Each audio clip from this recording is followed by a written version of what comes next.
All right, everybody, welcome to the I Disagree podcast. You know, I can honestly say the reason why we've named it I Disagree is because it's two words I believe that have not only changed my life, but we all wouldn't be sitting here if we didn't say I disagree. And here's basically what we stand for. In the past 3 years, there has been more disagreements, controversies, opinions, ideas, failed expectations, character reveals, surprises, disappointments, lies, beliefs, assumptions, and bullshit than ever before. Here we go. You guys ready for the first one? All right, and we are live. Thank you guys so much for being here tonight. I'm excited for another great I Disagree podcast. Like I always like to start out, I said I love those two words because it was a big impact on my life because from even the company that I developed, everything in my life, it seems like you're always going to disagree at certain things out there, and I think it's needed out there. I Disagree can give us a good chance to be able to have a conversation. That's what it is. So we have 6 wonderful people, my 2 co-hosts, Dana and Ross. But what we're going to do and how we're going to start is this. I want to go around the table. We're going to start here. We're going to go all the way around, and we're going to have some introductions. Do me a favor. Tell me where you're from. Tell me your age. Tell me you're married. Tell me what you do for a living that way, and tell us something really unique about you that the whole audience can know about you that way. And so let's start with you. All right. Glad to be here. My name's Dean Rash. I am married, second marriage, I will say. We've got 3 kids together. I am 55, soon to be 56, so I'm starting to feel older. Not old, older. I'm a businessman, so I actually run a couple of stores for an agricultural dealership. So we have a lot of fun with farmers all day long. Nice. Interesting fact about me, I guess that was the next part of the question, right? Mm-hmm. I think there's a lot of different things. I can kind of save some for later, but what I will say, I guess, is one of the most interesting things for me is I'm one of the longest surviving bone marrow transplant patients in the state. Ooh, okay. So back in 1987, Fantastic. I had acute myelogenous leukemia and a bone marrow transplant at the University of Minnesota. So I'm still kicking and kicking very well. Great. So Excellent. Welcome. appreciate it. Hi, thank you for having me. I am Katie Duncan. I am 30. I live in Appleton here in Wisconsin, and I have 2 kids. I am married to my husband, Sam, and I am a midwife and former RN turned midwife, and so lots of thoughts on all of that sort of stuff, Western medicine, and now kind of the holistic approach. So yes, I love what I do. I have a passion for birth work and women and all things that. So thanks for having me. There we go. I'm Ross Skorzewski. I am the VP of Real Estate at The Wellness Way. Not that we would know anything about that company here, but oversee a lot of project management, acquisition of real estate for up and coming, whether it's an investment opportunity or build out of new clinics. I've been here for 6.5 years. Random interesting fact about me, I will get to this first and then I will finish with my age and whether I'm married or not. I have artificially inseminated a cow. So there. Now you won't hear the next things I'm about to say because all you're going to do is see me doing this. That's right. Right? Oh, yeah. I mean, many times. So I am 48 years old still, a month away from being 49, but I'm still 48. Yep. There we go. Unlike this guy. Oh, come on now. It's just a couple weeks ago. Just a couple weeks ago. I'm not married. I'm divorced. There we go. Yep. 2 kids. I pass. Your turn. You going? No. Do you introduce No, yourself? heck no. Come Nobody, on, nobody knows who you are. You have to. It's on my channel. Everybody knows who I am. Go. So, My name is Dana Dilling. I am 34. I've been married for 9 years. I have 2 boys who are 6 and 8. I am a clinical nutritionist over in Appleton. I have a practice right off of Ballard, for those of you who are familiar with that area. I used to be a CPA. I actually went to school for accounting. I did taxes for 10 years and then decided that was not for me, hence why I made the switch, because I'm very passionate about health, and now I also help co-host this podcast, and I also make dating and relationship content for men on a social media account called Dana Disagrees. That's on YouTube, TikTok, and Instagram. And I don't know, interesting fact about me, I was very, very obsessed in middle school for solidly 2 years about wanting to be left-handed. I tried to force myself to be left-handed. Wow, I I didn't know couldn't that. do it. yeah. It's not great. I am left eye dominant, You so there run is into that. the thing, I don't know, It's not great. I would notice when anybody else was left-handed. I was always so jealous. I was mad that my parents didn't switch the fork from my right hand to my left hand to try to force me to do it. I tried so hard, but I could not do it. So sorry. Yeah, Some things are just not meant to be. I was I gonna know, say. but that's- I am left eye dominant, so I shoot a gun left-handed, or if I do bow and arrow, I do that left-handed. You're and- halfway there. Yeah, so there's that. Awesome. Well, thank you for sharing that. I am Joe Bush. I originally grew up in southern Minnesota. I'm 45 years old, single. I have a 7-year-old daughter named Rayleigh Hope Bush. For work, I have a pretty interesting. I had a couple of fortunate meetings a handful of years ago, and I've always been a big fan of helping people. At the end of the day, I want to help people and do good. So I've partnered with a company called the Hope Movement, and I get paid to feed kids and help people be better people. Nice. Fun fact about me is I can write with both hands. And I was born breech on my mom's birthday. So, Mom, if you're watching this, I know you love me, even though you don't act like it always. She felt that deeply. That's right. She did. Painful birthday. Those breech And babies. what's funny is my daughter was born the day, but like 4 hours. Otherwise, it would have been 3 generations on the same day. Whoa. Nice. Crazy. Excellent. Well, thanks for being here. I'm Dr. Wendy Henricks. I'm a chiropractor. I've been in practice for over 30 years with my husband, Scott, in Rhinelander, Wisconsin, and we still like each other. So we're coming up on our 31st wedding anniversary. We have 2 kids. They're both at UW-Madison, hopefully pursuing their dreams and something that makes them happy, that they love. Fun fact about me, I'm from Canada originally, but I've lived in the United States more of my life than I lived in Canada. I'm also a health and wellness educator. I specialize in women and children, and I am completely fascinated with creation and the human body and energy. And I'm happy to be here, so thank you for having me. Excellent, Doc. Wonderful. Thanks for being here. Appreciate it.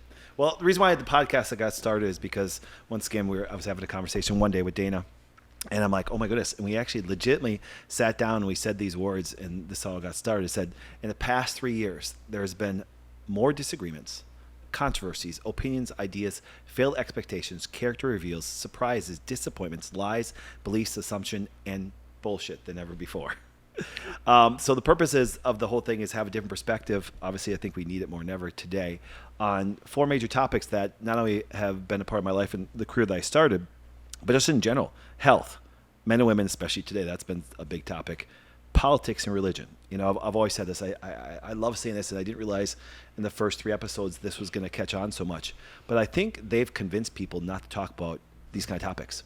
Right. They really did, because don't speak up about politics and religion. Why? They're 2 important things in people's lives, and I want to know who I'm going to live life with. And if we have some massively different beliefs on some of that can make a big difference. So it's kind of cool. Now, I do have a rule. Here's what happens. We have to, and it's about rules. We need to talk about the rules, not the exceptions. See, because everybody wants to talk about the exceptions. You know what I'm saying? It's everything. It's like, and I use this example because it's a very emotional topic, but you can diffuse it by talking about the rules. People say, well, Doc, what do you think about abortion? I said, well, before we do, can you set the rules down? You know what I'm saying? Because if I say I'm against it, you want to attack me right away and talk about some exceptions like rape and all things like that. It's a very small percentage. So the general rule is, 97, 98%, it just used for birth control. If we set the rules down that's there and not talk about the exceptions all the time and talk about using as birth control, then we can have a good discussion. So a lot of times if I find you guys talking about the exceptions, not the rule, you'll say, you're the exception. You say, because people always want to focus on the exception, especially when we get to talk about men and women, because they want to compare them and they talk about the one woman that's very similar to a guy. I'm like, that's the exception, not the rule. Or especially if you are the exception. That's right. You want to talk about that. That's right. And so there's going to be some great things there. So we're going to hammer this out. Now, before we get started, for you guys that are watching, here's what happens. And from the comments below, it's been great to notice that people have been putting statements on they want us to say. And so what I want to encourage everybody to do is, if you're watching right now, if there's a statement, because how I do this is I make a statement and then we go around the room and actually see if we agree or disagree. And how we're going to run it, always remember this. The first thing to do when we make the statement, we're going to start and we're going to have you say agree or disagree, but you can't explain yet. Okay, and Ross brought this up in one of our meetings one time. First episode, what happened is the first person started explaining, and next thing you know, the person at the end changed some of their mind because it made a lot of sense. And they said, well, originally I was going to say I agree, but now because I've learned this. So I want to see where people stand on stuff, and a lot of people are going to sometimes support what they already believe or even change what they think just because someone agreed or disagreed with an explanation on there. So we're going to handle it that way. But we're going to do something that I want you guys to do. I want you to leave in the comments and then there is a statement that you may want us to bring up to talk about certain topics that way. Because we don't lack on topics, but a lot of people say, Doc, we'd love to hear you guys' perspective on this kind of statement. And we've made some pretty bold statements over the last 3 episodes. And today's, I think, is going to really, really do some stuff. And I think it's going to bring a lot of emotion. And I will tell you this, it wasn't something that I came up with. Dana did. So what we're going to do is I'm going to turn the question over to Dana, and this gives me an opportunity now, because I'm usually the one making statements I believe, and we have the great discussions on it. But this topic was it was actually so emotional that even our producer, when you said it, remember what it was Freaked like in out the a little room? bit, yeah. He's like, whoa! He's like, that one's going to cause some controversy and some things with this. Yeah, it's going to be fun. So I'm gonna. Dana, do you have it written down, or do you want me to just give it to you right there? No, I got it. We So ready? here we go. So and then we're gonna go around. We're gonna go all the way around. Obviously, Dana, it's her statement. So this is what she believes, and you get an opportunity to say I disagree or agree. Now remember, also the rules. There's no on the fence. I agree, but no. It's Two either words. I You agree get to or say I 2 words. disagree. Do you understand? Question. Yes. Can we ask a clarifying question? Or is this not No, gonna need it? no. You got to make it based Well, on. they You got to might make it have based a on a clue. statement, and then what happens is make it off No the base clarifying statement on here, questions. Got it. because what people will do is most of the things that people believe. Quite the build-up. Sometimes they downplay them because they don't want people to get emotionally charged up. I want you all to get emotionally charged up. Beautiful. Great. I want you. Done. I'm Already happy. done. I'm happy if you're pissed off. I'm happy if you're over happy. I'm happy this way. It's like because once again, it leads to good conflict and clarify. You know what I'm saying? As long as you don't overtalk somebody, I'm great with it that way. So Dana, take it away with your statement. And what do you got? All right, there's a lot of things that a lot of ways we can go with this one, but spanking your child is a more effective form of communication than explaining what they did wrong. Ooh, now why don't you say that one more time? Spanking your child is a more effective form of communication. Oh my gosh, you're left-handed. Oh, you're left-handed. Yeah, I tried to tell We you just that. had this talk. Hey, did you guys just see I that? was trying to be encouraging. Squirrel Moment. Purple. She was right in distracted. the middle of her statement. Right in the middle. Okay, It's so all right, I finish already your said it statement. once. Sorry. Here we go. Do it again. Women, you know. Do it again. Spanking your child is a more effective form of communication than explaining what they did wrong. I'm ready. All right. I agree. Disagree. I Wholeheartedly. agree. I agree. I agree. I agree. Oh. Well, I knew you'd disagree. I thought you might disagree too. Oh. But interesting. All right, So let's we'll start with the disagree. Oh, okay. Explain. Wow. Go ahead and everybody will get a chance to explain, but Well, first, why did you think I would say what I said? just, read in the room. Come on, you got to give her a little more context. No, than that. it mainly was that. It's just like, you start to look at people and you think about like how are they going to react, and I would have guessed first of all that the men would have been okay with it, Yeah. and that the woman. Did you say yours? Well, I agree. It's my statement. Oh, you okay? Yes. That's what. That's Yeah. okay. Yep. Okay. Okay. Yeah. So I am the only one who disagrees Yeah. with it. Okay. Yeah. When I was younger, my parents used spanking as a form of discipline. Mm-hmm. And when you're young, that is what it is. Now, as I am married and have kids of my own, my husband was in the military. He was also spanked growing up. And so when we had kids, this was a huge topic between the two of us because just in the world that I live in, it's a lot of pushing gentle parenting. And there are things that I agree and disagree with that whole topic. But I think spanking can be a way of discipline, but I don't know if it's more effective than telling them what happened. I think a lot of the way we parent is generational, and we are able to break generational trauma, generational things that we liked, things that we didn't like from our parents, how we were brought up. And so I think spanking is definitely one of the, I'm the youngest one in the room here, and it's probably something that is more your age, how you guys were raised, and for me. And I think now having young kids, because your kids are all 20s. Do you have kids? Yeah, they're 6 and 8. 6 I'm and only 8. a couple years older than you. Yeah. 5 and 4. I don't know. I just think that there is just a better way to explain how we can adjust and correct the behavior without, I just think spanking is hitting, no matter whether you swat on the butt or, a little tap on the hand or a little tap on the mouth. I still think it's hitting either way. So I think there's trauma that comes with that. Have you ever spanked your kids? Has that been anything you guys have ever have done not. in your house? When you use your words, then to explain what they've done wrong? How do they take that, and do they correct their behavior? No. How do you handle that? I mean, they're still kids. It's still, it's over and over and over. It's a labor of love, no matter what way you use. And there are times, I mean, I'm not saying I'm gentle and calm all the time. There are times that I lose it. I think all moms do, and we get a little frustrated and have to walk away. But no, we have never used any sort of hitting as a form Do you think of, that if you did, they would listen like that or not? my daughter would immediately shut down. My son may be receptive to it and correct his behavior. You mentioned that your husband was in the military. Yeah. So you're both on the same page, at least, in your form of disciplining your children verbally Yeah, and walking but them it through was processing. such a process. When there is an issue to be addressed, what is the response of your husband, and how quick do they listen to his form of correction versus yours? Much quicker. So I got a question for you. Yeah. As you called hitting trauma, define what you mean by trauma.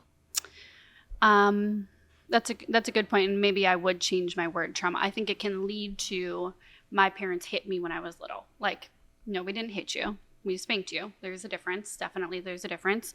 I think it can bring up a lot of negative feelings of, I don't think any kid, even us growing up, if we were like, I don't think there's any positive connection to being spanked as a kid. I don't think that ever is a positive thing. So I So I got a question for you then. Yeah. Simple question. Things you accomplished in your life, was it more by inspiration or was it more by something that was a negative emotion that got you to change and grow? Say it again. Things that you've even accomplished in life, okay? And let's take people in general. Do people grow and change based on more positive stuff or negative stuff that happens? Pain points. Pain points. Negative You got to have something that moves you in a different direction. Correct. Do you understand the majority of people grow from pain? Growing pains, for sure. Some people move towards like pleasure, or there's two different kinds, right? So some people move away from pain. So those are the ones that are turned by a negative action or activity. And then there's people that they move towards pleasure. They move towards feeling love, happiness. And so those are the people that would be more by inspiration. Yeah, but how many? But think this way. But more people definitely want to move away from you're talking about the exceptions, not the rules. Right. Yeah. Because if you look at the majority of people, I think, for example, this way, if you look at anybody in your life, discipline is not move towards pleasure. Actually, I totally think that when it comes to, I believe there's a difference between men and women that way. I think men are better when they're not happy. Because if you think about anything they accomplish in life, I don't care if it's fitness, I don't care if it's money, I don't care what it is that way. What do they have to endure to get that?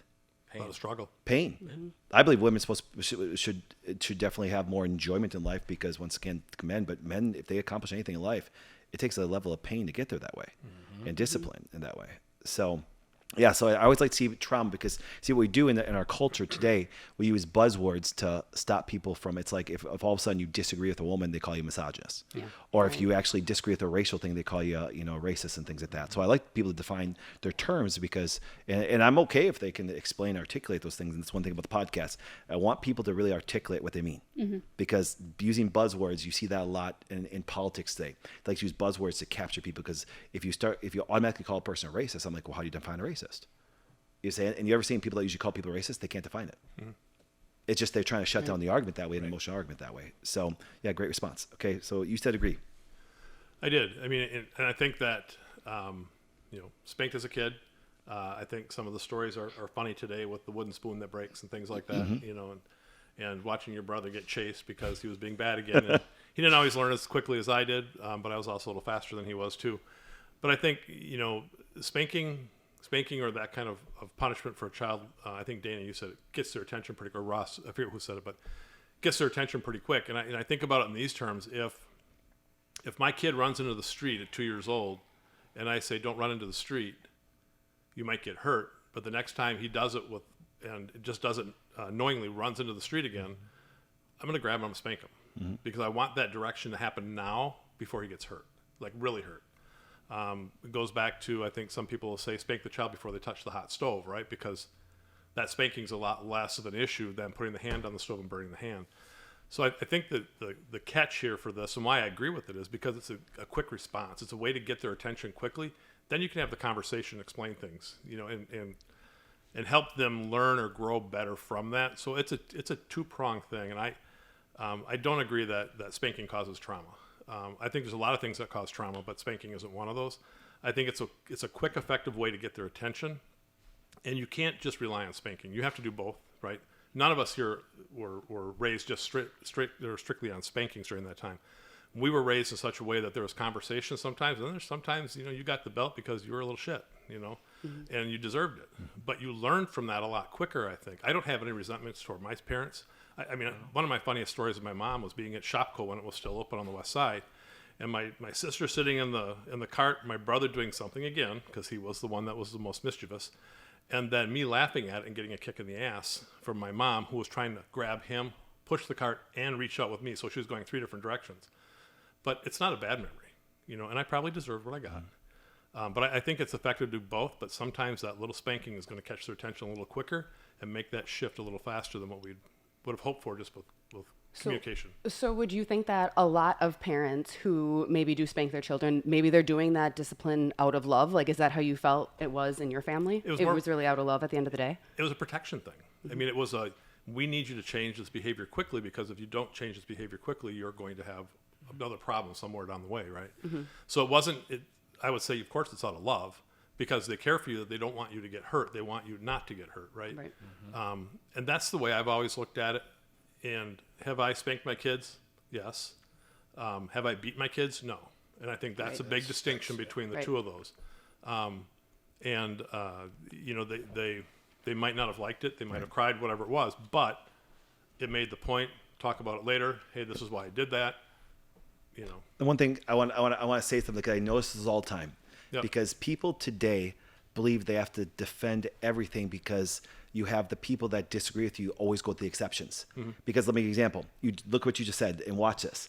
He's like, I beat. See, it's almost like you have to defend the position, because here's what the people that live in exceptions that disagree with you, they always play the exceptions. Well, look at the people that abuse their kids.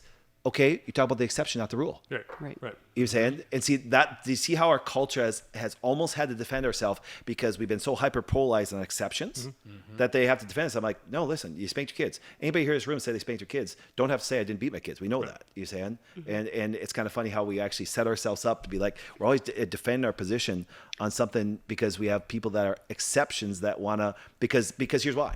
Because the minute you tell somebody that somebody says they don't that they only spank the kids, they're going to move into, it's like, oh my goodness, but then there's all these kids that get beaten. Your exception's not the rule. The majority of people, if they were getting beaten, you'd actually have more abuse and I think I agree, and I think that's the distinction I'm making, is that people look at this and say, well, you spank your kid, well, you must be beating. You're not beating your kid. Right. You're spanking their kid to get a correction out of them. And we're going to come back to you. I want Ross. Let's go around. Let's keep going around. Ross. This is, am I the next one? Yeah, you're next one. Yep. All right. So as a single father, I wasn't single all the way up, when we had our son. I will tell you why I'm pro spanking. There was a time I remember specific, my son was acting rather, I would say, foolishly in my eyes. He was pushing the boundaries in how he would communicate to his mother at the time. Unacceptable to me. And I'm sure if we were to open this up to a panel of people, they would have thought my approach was completely uncalculated. I went off unhinged. No, I went up as a father. I addressed it. I grabbed him by the hand, and I gave him consecutive pats on the back. I will just call it. I spanked him. Good. And he went to his bed, and we came back, and my wife at the time said, he's afraid of you. Crushed me for a second, and then on the inside, I was actually like, that's okay. Good. That's okay. Now, the side of me also at the time, I was a pastor serving on staff at a church. So there's the overarching, Proverbs. And I thought I would bring us into this because this also stuck in the back of my head, right? In the process of doing this, because I've heard this. Well, no, we're going to reason with our children. We're going to raise them. We're never going to spank them. We're never going to lay a hand on them. And I'm like, here I am hearing all this information, as a counselor as well. So I get to hear the whys behind people don't. And I'm forced with a situation for the first time with my son on an emotional capacity also, because I'm trying to instill in him, you don't talk to your mother this way. And that woman is my wife. Period. So there was an emotional response in me, right? So I had to kind of calculate my approach, which some would say I didn't do the best of. And I'm thinking to myself, well, it says Proverbs 13:24. And I'm using amplified, why? Because it's words. Why? Because Ross uses words. He who withholds the rod of discipline hates his son, but he who loves him disciplines and trains him diligently and appropriately. So I began, and I've had this instilled in me, and I've used this as well. But see, it didn't stop with the spanking. As soon as she came in and said, he's afraid of you. He's in there crying and he's afraid of you. And I'm like, okay, this is fine. I then went back in and reinforced my why to him. And the question, do you always have to give the why? You shouldn't have to give the why. A spanking's good enough, right? No, in my house, there is a why. Because that's part of the train them diligently and appropriately to where I can then speak through the action, which was very influential. I never had to spank my son again. Didn't mean I didn't have to raise my voice. It didn't mean that I didn't have to threaten that we're going to go to the bathroom and have a conversation when we're out in public. But even those subsided and didn't have to do those for a long period of time. So I'm pro spanking for the fact that, now I'll tell you this, I do not recall sitting here to this day with my 12-year-old daughter the time that I've spanked her. Different approach. Different. There might have been behavior that would have required said, but I'm telling you, a stern voice and a conversation to an emotional soul who's more like a mini-me, because I am the emotional, I'm not the black and white, sees the potential for what a strike to the backside to my daughter could potentially, not saying it could, but I'm saying there's a possibility, right? That it could prevent her wanting to come from talking to me. All she needs is a stern voice and a few words from me, and she'll fall into line right quick. So, man, I'm in full-on agreement with this. I don't understand, and people can help me understand this, but I don't know if I'm going to be able to fully wrap my head around it, is trying to reason with a 2-year-old, a 4-year-old, or a 6-year-old, to give them the why, and to talk it through, and, to then, for me to give the why behind it. Sometimes a why is not needed. I think the example of being like fear with the parent is really good, because I think a lot of people go through that. I know I've gone through that, like with my boys, but we're going back to her because you have a lot of thoughts flowing and you have a lot of notes. Do you want to jump in? I have a lot, but I mean, I think if everyone wants to give their opinion, I have my thoughts. I just want to make sure we didn't disrupt your flow. Oh, That's no, all. I mean, it'll come back. Don't worry. All right. Go. Okay. My brother and I were spanked, and we had it coming. I mean, we were little shits. And my mom didn't have the same authority in the house. I mean, we love my mom, and but she, we knew when she was really upset with us, she'd call my dad at work, and then we were waiting for him in the garage. So, and again, we always had it coming, and it was typically there was a spanking, and then there was a cool down period, and then it was, do you understand why I spanked you? And then we understood. So it was not a drive-by flogging, it wasn't the exception, right? And it's interesting because I have a 7-year-old daughter, and I don't think I've ever had to spank her. And maybe that's the difference between active maniac sons and cute little girls that are 7, because I can just look at her and she knows, okay, now's not the time. So I'm in agreement with spanking. I think spanking is it's a good thing. Doc, what you got? So I think I agreed with it. Spanking can get their attention, and it can prevent them from harming themselves or another person. And it allows you, once you've got their attention, to have a conversation, depending on their age, because children don't have the cognitive ability to reason until they're about 10 years old. So their brains just are not developed in a way that they're going to understand reasoning. So it gets their attention, and it allows to stop the behavior, whatever it is that is happening, so that you can step forward from that. So, Love that. So let's go back to you that way, because it seemed like Dan said you had a couple comments. What do you want to share? I want to go back to what you said about, and I know on the last podcast you talked about this. If you talked about if a man hits a woman and then they immediately but I never beat my wife or whatever. I can't remember exactly what you said. Similar in that you say I spank my kids, but I never beat them.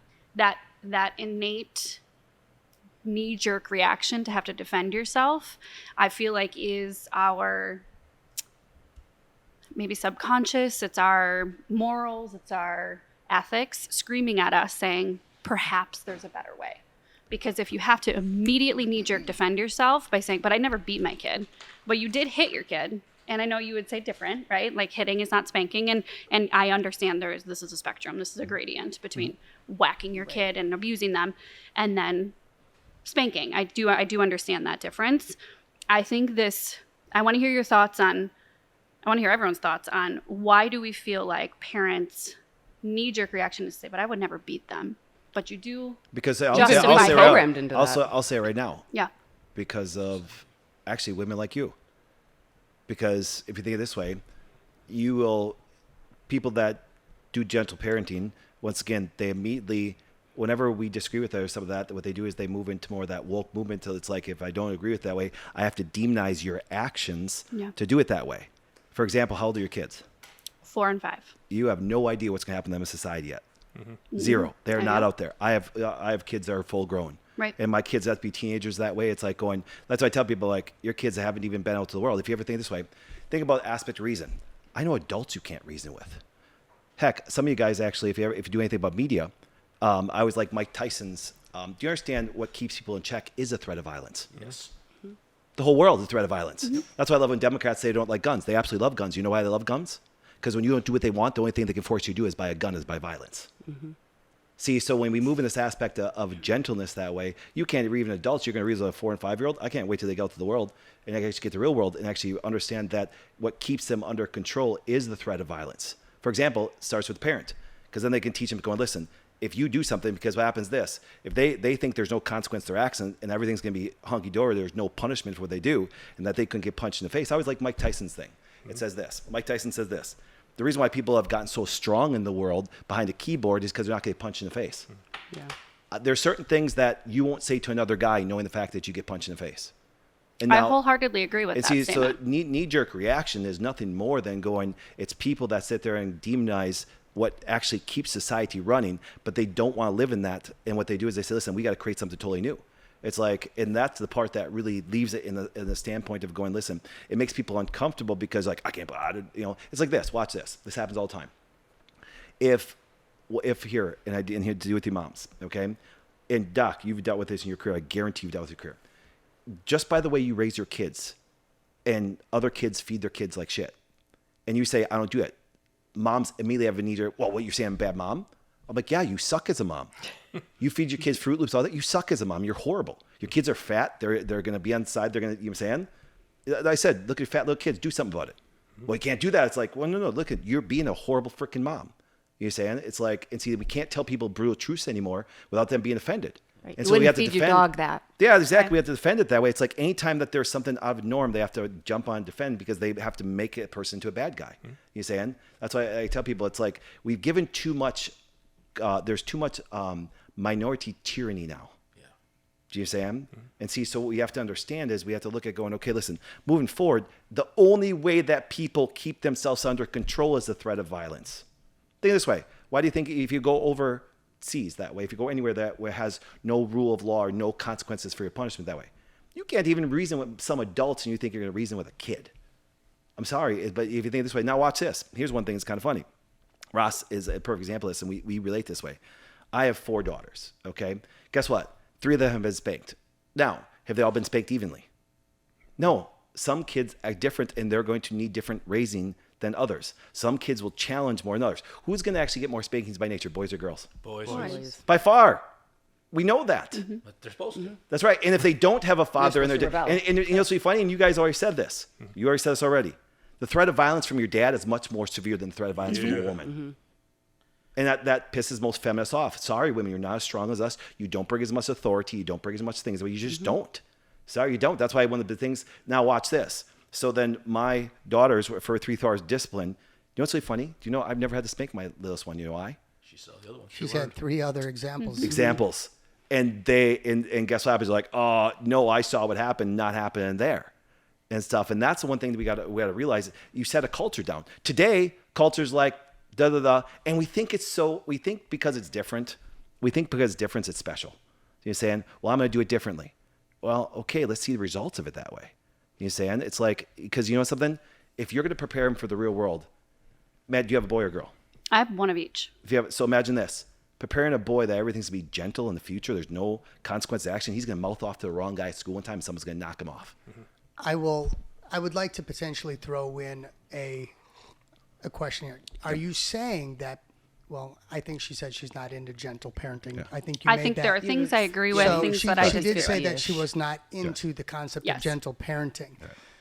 So knowing the disposition, we don't know. I don't know your husband, right? Yep. Going based, I'm getting one side of the story, Yep. right? Right. Really. But if he's a Marine, right, and you guys are in agreement, Yes, and you're aware, and I'm sure your husband is aware of the threat of violence, very much so. right? I will say Would we- this. I mean, but I'm trying to. I would say wanna- that you're more dominant in the relationship and he's more than relaxed. But what I want to say is, if we are, if a couple like this Honestly. is if the couple like this is not going to spank, are we saying that this family is setting their children up for failure? Big time.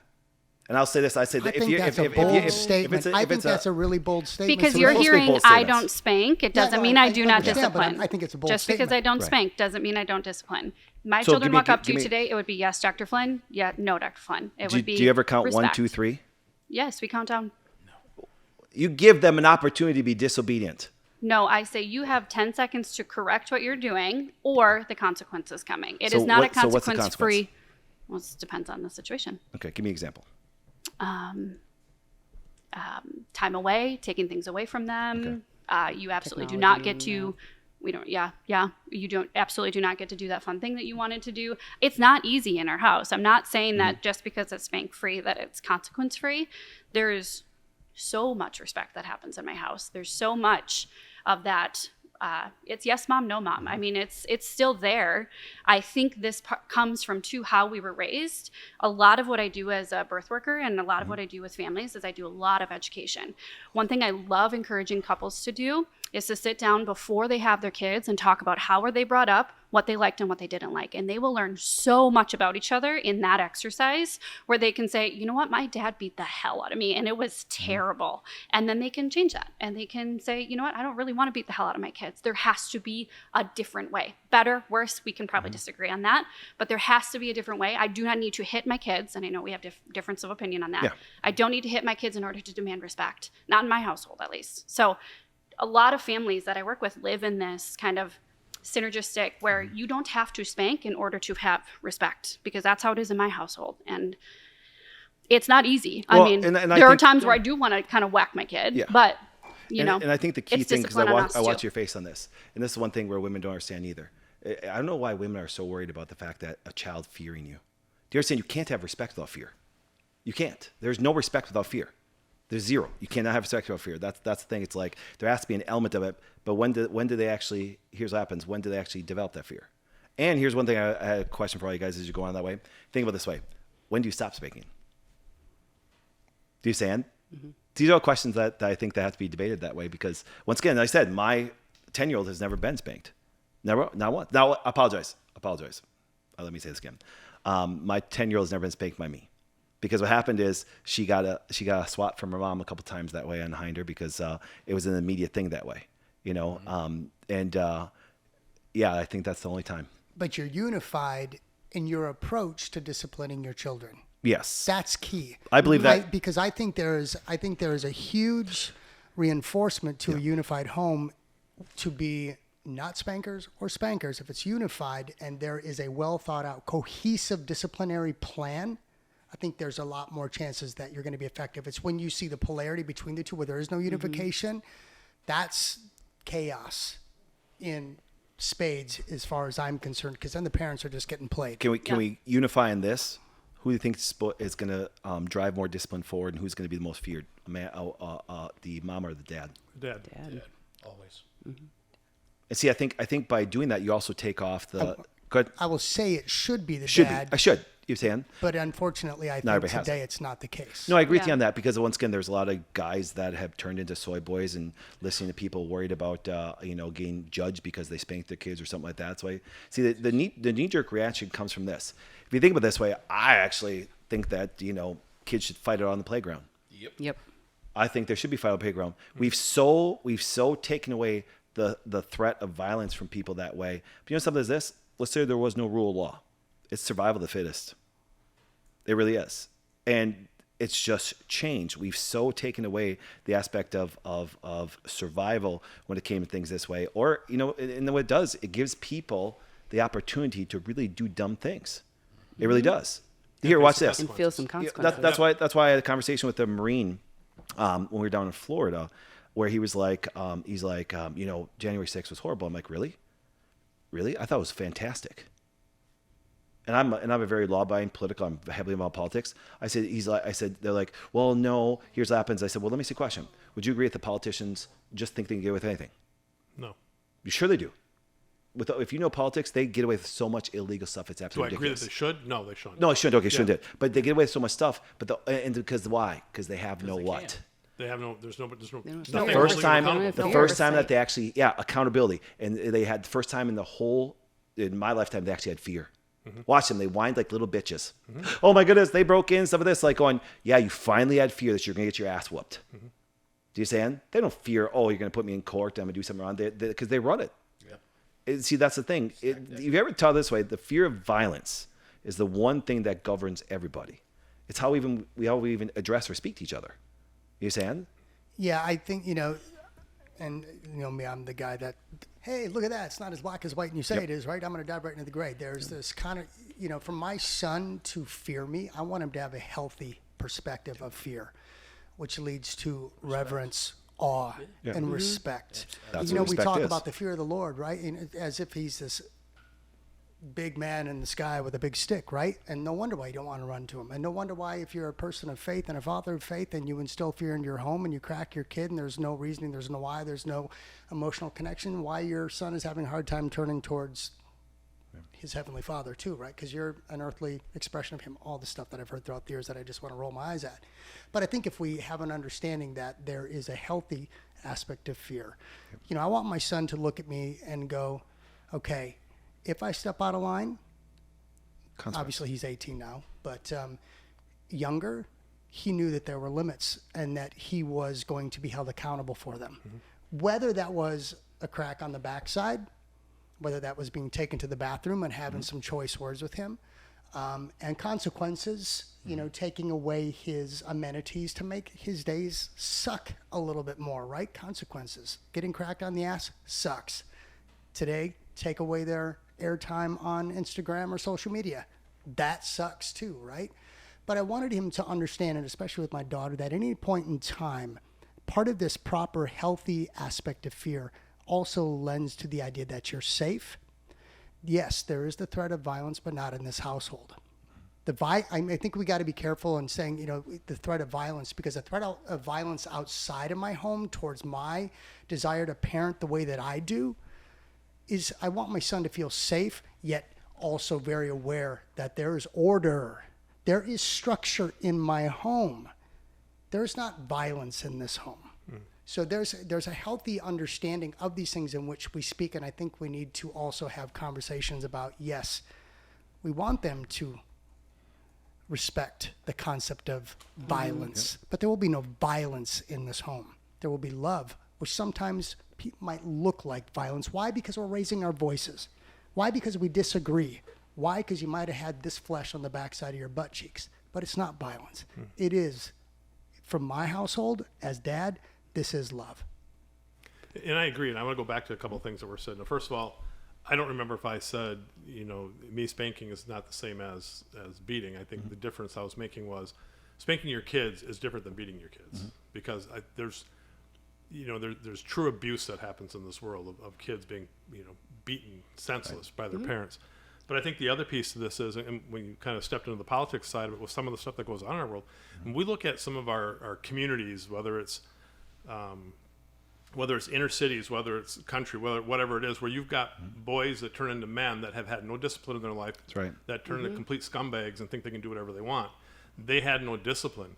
And I wish I could remember where I saw this story from, but it was something I saw on Discovery Channel late at night one night. But they talked about how they had removed bull moose or bull elephants from these herds because the herds were getting too big, and they left just the young bulls there. The young bulls had no discipline. Right. So the young bulls were going into musk all the time, and they were attacking cars, villages. They were actually attacking the females and killing them. And so all they did is they introduced a dominant male. Right. And that dominant male beat the shit out of those little bulls. And those little bulls stepped in line. Next thing you know, they had healthy herds again of elephants, and all that violence outside of the herd towards, cars and everything else went away. Because they had a bull elephant there that took on that fatherly role, and they taught them what it was like to be a true male elephant. Now, I know it's kind of a disconnect for talking about humans, but it's the same thing that we're Same seeing. concept. Yeah. Nope. It's the same thing that we see in this world today, where we have young men turning into what they think is the right way to be a man. They're not even close. I love that you brought up elephants, because that was actually, or animals, I guess, in general, because that was part of my whole point, even with this, is that when I look at this, I don't think that humans are any different than animals in this. If your dog shits on the carpet, you don't say, oh, Spike, I really don't like that you did that, and I'm really kind of mad about it, but if you promise not to do that anymore, I'll be really nice to you and I'll give you a bunch of bacon strips. You don't do that. You take the dog, you stick its nose in the shit, you spank it, and you kick it out of the house. That's what you do, because animals understand very simple communication, and humans aren't any different than that. We understand very simple communication, and that goes for kids, and that also goes for adults. But kids they can't understand all these words and these big explanations that we're throwing at them. And so spanking is a very effective form of communication. Again, that's not to say you don't talk to them, that you don't explain, what's going on. I do that with my kids. But spanking is actually pretty effective, because I think that people don't always listen to words. And when I say people, I mean kids and I mean adults too. But people, they don't always listen to words, but they will listen to actions. So like if you take a really extreme example, if you take all the people who have terrorized us over the last 3 years and you put them in the guillotine and you chop their head off and you put those heads on stakes and you put them in the White House lawn for everyone to see that that's not how you treat people, I bet no one would act like them probably ever again. And that's, a pretty extreme example to illustrate the point, but nobody would ever act like that, because those people, you can't talk to them and reason with them. That's why we need to cut their heads off. Well, I mean, it's not an extreme analogy, because Singapore at one point in time used to have, one of the lowest crime rates. Why? Because of public canings. It wasn't. Wait, so violence. Saudi Arabia. The threat of violence. Cutting Okay, hands but off. I'm actually. It wasn't about the physical act. Is the threat. No, it was about the humiliation, Right. standing in front of your town or of your peers. That was more humiliating the actual physical act. That's why they say even now, so you ask somebody who's being emotionally abused or physically abused, which one would they rather have? Physical. I'll take Physical. the beating. You'll take Yeah. the beating, but Yeah. most people, because I'm going to say, I would rather have the physical because I can heal from that, the words I can't. So there's the duality in this that we can't ignore. So the idea that we say, I'm the fear of violence, Singapore worked because of the public humiliation. Which brought what? Pain. No doubt. But See, that's the again, thing. but The when we're biggest growth talking comes about from people pain. violence, right, we're thinking this physical act. We're trying to, which I still agree on, the spanking. But I'm also very much adhering to this idea that train them diligently and appropriately. Yeah, so let's do this. So let's even go back to Dana's question. Yeah, I was because gonna we say, can, could you we can reread do the this. question, 'cause it's Because about I want you to think about this, because here's I think a better way of even saying it too, because spanking your child is more effective form of communication than explaining what they did wrong. Now here's what happens and what most people do is they go right away to try to reason, which would be the totally opposite of any form of discipline, because here's what happens and I think it's where it maybe got thrown off a little bit too, is it would be, once again, any consequence for your child is more effective at communication than explaining what they did wrong. Because what happens I'm sorry, reasoning is not going to cause any pain to your child to get them to understand anything. Give me an example where you're going to reason with your 2-year-old that's going to cause them enough pain to not run back in the street again. Honey, guess what? Guess what happens? You run out there, you get hit by a car. Well, big deal. Cars drive by all the time. I see it happen every single day. Yeah. See, that's the thing. So there has to be a strong enough consequence in order for that to happen. And of course, obviously spanking seems to be a very quick and immediate one to react that way. Do you guys follow me? What you got there, Doc? So sometimes spanking is thought of as being traumatic, right? Use that word. But it's more traumatic to a child to be ignored. Like if a parent's on their cell phone, looking at their devices, and they're not giving their attention to their children, I think that is definitely more traumatic than a moment in time to get their attention, Yep. to move them away from something that could be harming them. Can I ask you guys all a question? Have any of you guys ever had quote, let's say, define a trauma in your life? Yes. Okay. So let me ask you a question. Anything that you want to do from being a good parent, succeed in life, succeed in business, did that thing stop you from taking the proper action today? So I think this bullshit about childhood trauma and everything is so overblown that gives the majority of you guys excuses to be fat, overweight, broke, and not live the life you want to live. Can I disagree? Absolutely can. I disagree with that because I get it, right? It's a buzzword. So we're trying to cancel it out and its effectiveness because people are using it as an excuse, a crutch, Yes. as a reason for not changing. So to your point of, So you agree have with my we point? all, no, I mean, I'm disagreeing with the attack on trauma because it's a very real aspect. I disagree with the idea that, yes, we all probably have different varying degrees. The trauma did not keep you from achieving the things that you wanted. point. That was your choice. Some people, their trauma, sure, it is their crutch, but it is real. But it doesn't, because I still move forward does not mean that I did not have trauma. I'm just not Right, but using it as a crutch. So, but calls it, but here's the opposite this. And I see this every day. We see this big time, and Democrats push us like crazy. They didn't have a great upbringing. Everybody has an excuse why they don't accomplish anything in life or why they can't do anything. We all have stuff that goes wrong. We all have things that we can label as trauma. My dad spanked me, so now I'm broke and I got to live off unemployment and stuff of this. You're just not being defined by it, but No. it still exists. Yeah, no, but remember, there's it's always the there's good and bad that happens in the world. No doubt. It doesn't stop anybody from taking the proper action or doing the right thing daily. It's their I personal don't choice. disagree with Anybody, that. anybody who's been alive the last 3 100%. years is Right. traumatized. Oh my goodness! Like I said, that's why I laugh about. Like I said, well, you call it trauma your kid, and you think I'm joking. I have to deal with people all day long, and sometimes in my conversations, like going, "So why didn't you do this?" And I had a person say, "Well, my mom. I don't give a shit. Your mom didn't stop you from not going. Your mom did not stop you from going to the gym today. Your mom did not stop you from making that call to help your business." That's right. See, that's if you think this way, the whole idea of consequences, and obviously, once again, consequences is to guide people. It's guide. You know this way. If you want something, you want somebody to succeed in life, there has to be, yes, most people, like I said, you talked about move towards pleasure. There's no doubt. I think there's a certain part in life that does happen. You're saying, but I think you have to succeed at a certain part of life to get there. Because most people still make decisions by avoiding pain than anything else. Because pain is a great motivator. It really does. It motivates you to do so many things. Trauma is, in theory, a great motivator. You work out in the gym. Yep. So what do you I do? think guys got to put But what themselves do through you trauma every day. What do you do intentionally to your muscles then by That's right. training? Trauma You're them. putting them through a traumatic experience to But see, that's why- inspire growth. And that's why if you ever Correct. look at the kids that have, and that's why some of the people that succeed the most, quote, had the most trauma. Because you know why? Because they had to overcome it mentally.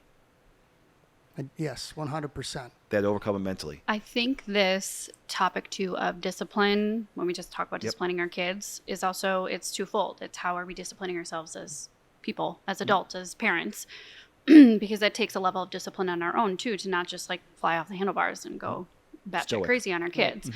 Agree with you. I also think we all can think of people in our lives that, I think my point on this whole, like, I think there's a better way than spanking to discipline comes to from seeing in real life that we all know people who spank their kids left and right, and their kids are literally terrible. They're not doing it's not doing them any good. So are they not following up on the back end for the, why is this happening? Are they not following up on the back end of, in this house, this is the order? Are they not following up on that? Sure. But there's also, so they're going to grow up and still be shitheads, but they got spanked. Yep. So they're going to still have that. And I think in a healthy household, there is a level of power. There's a level of respect. There is a level of fear, which I think I think respect and fear go together. Yeah, you do. That doesn't need to have the spanking. It doesn't have to I don't have to spank my kids in order to achieve the same outcome. In my opinion, that is kind of how I feel. So I feel like for the moms listening who are like, but I don't spank, but you know what I mean? Like, I feel like to speak to the people who are in this boat of, we have discipline and order, but we choose not to spank. We're choosing to do it differently. I think there can be some peace there and hold space for the fact that I don't have to spank my children in order to achieve that. There can be other ways, because we all come to this from a different table. We all come to this from how our parents treated us and how, our takeaways from our own childhood and thinking about the future. And I think about when I talk about childhood trauma, I hear you. I probably would choose to change my word on this. It's more of generational learning, the way that we bring our kids up, the way that we birth our kids, the way that we nurture them and feed them. They are going to do this to their kids. So we have to think about the future too. We have to think about a future of our men being men. Let's bring men back into the picture. So I think we agree on a lot more things than you think we agree on. Maybe just this piece is a little bit different, but We agree on a lot. yes, we agree on a lot of things. So I just have. Here's one thing I would encourage you to do. Change the term gentle parenting. Because you yes, please. immediately put your classification in the hippie dope freak people I know that don't discipline their kids, have no structure, have no stuff of that. Yeah, Because the minute I hear gentle equally as parenting, damaging. I hear gentle parenting, I'm like, I don't even want to talk to you. It's not a joke, because I'm sitting there going, because your kids will be destroyed in society. Because It'll be the inmates But running if the I asylum. say I right. don't spank, Yes. immediately I am labeled as a crunchy mom that is in gentle parenting. No, I'm because not. I know those people, and trust me, they drive me nuts. Yeah, I'm a little and crunchy, stuff. but I'm not Yes. a gentle parent. Well, no, we'd be considered crunchy by what we do that Yeah. way by the Yeah, public, by but the the idea is health this: it's piece of like it. because yeah, I think free spirit, nothing, no. And I think roots, to yeah. Dana's point is this: is like, and so let's do this because I think this is where I love this where this is going. So let's do this because let's be a little bit more specific. It's much easier to reason with a child that's 10 than 2 because they don't even have language yet. So then how do you reason with a 2-year-old? So you're a doctor. You Yep. know childhood development. You spank a 2-year-old. Yep. Which to them is not a spank because they can't understand the difference between spank and hit. Immediately, childhood development isn't their reaction to shut down and move back away from that.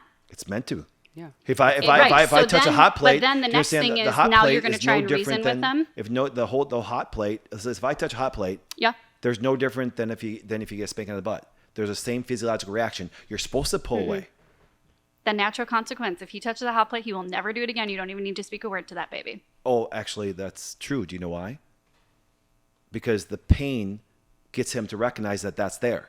See, the Sure, one thing but is this. that natural consequence piece. Exactly, because what they do is, for example, when they go to it, they see a painful situation that kept them away from that. See, that's the only thing they You're know is saying the pain and spank. pleasure. Sorry, I was Yeah. thinking you were talking about the touching. Yeah, and see, so that's why it's like going. See that. So see, I understand when people say, okay, they're 10, they could talk to them. Well, actually, it's kind of funny. In my house, next thing you knew, my little girls were telling the littler girls, "Don't do this. You're gonna get your butt whooped." Yep. Yeah. Flows downhill. You saying? It was like now because why? Because there was a culture that there was going to be what? Now, obviously, the words always once again by all the over spiritualized, all the people that want to demonize spanking. When you say the word violence, they know the parent that there's a consequence. So let's just use the word consequence tonight, okay? Sure. That there's a consequence. You're saying it's like this. There's times we have all been there. There's not one of you guys that didn't want to punch somebody in the face probably in the last week, but you understand that there's a consequence. Do you understand? And they've made the consequences more severe to the point where it allows dumb people to say dumb shit all the time. Yeah. Because a lot of people would actually straighten out if all of a sudden, guess what? The way that another guy speaks to another guy, 20 years ago, they just punch him. Then police would be called. There would be no, violence or whatever you get charged with and stuff like that. Well, they punch each other and then they go have a beer and talk. That's right. about it. Exactly. Yes, That's how exactly. guys You do get it. We in a should fight. be allowing That's that to how happen. guys That's do good. it. Do you know? You get in a Sen- fight at school. Yeah. It literally, you're in 8th grade and you go out and you get in a fight with Tony on the playground. You're Yep. both 13 and there's usually a winner and a loser in said battle. Yep. And then you're best friends. Right. Yep. And that's the way it should be. Well, and women have the same thing, except for they don't do it physically; they do it with words. Yeah.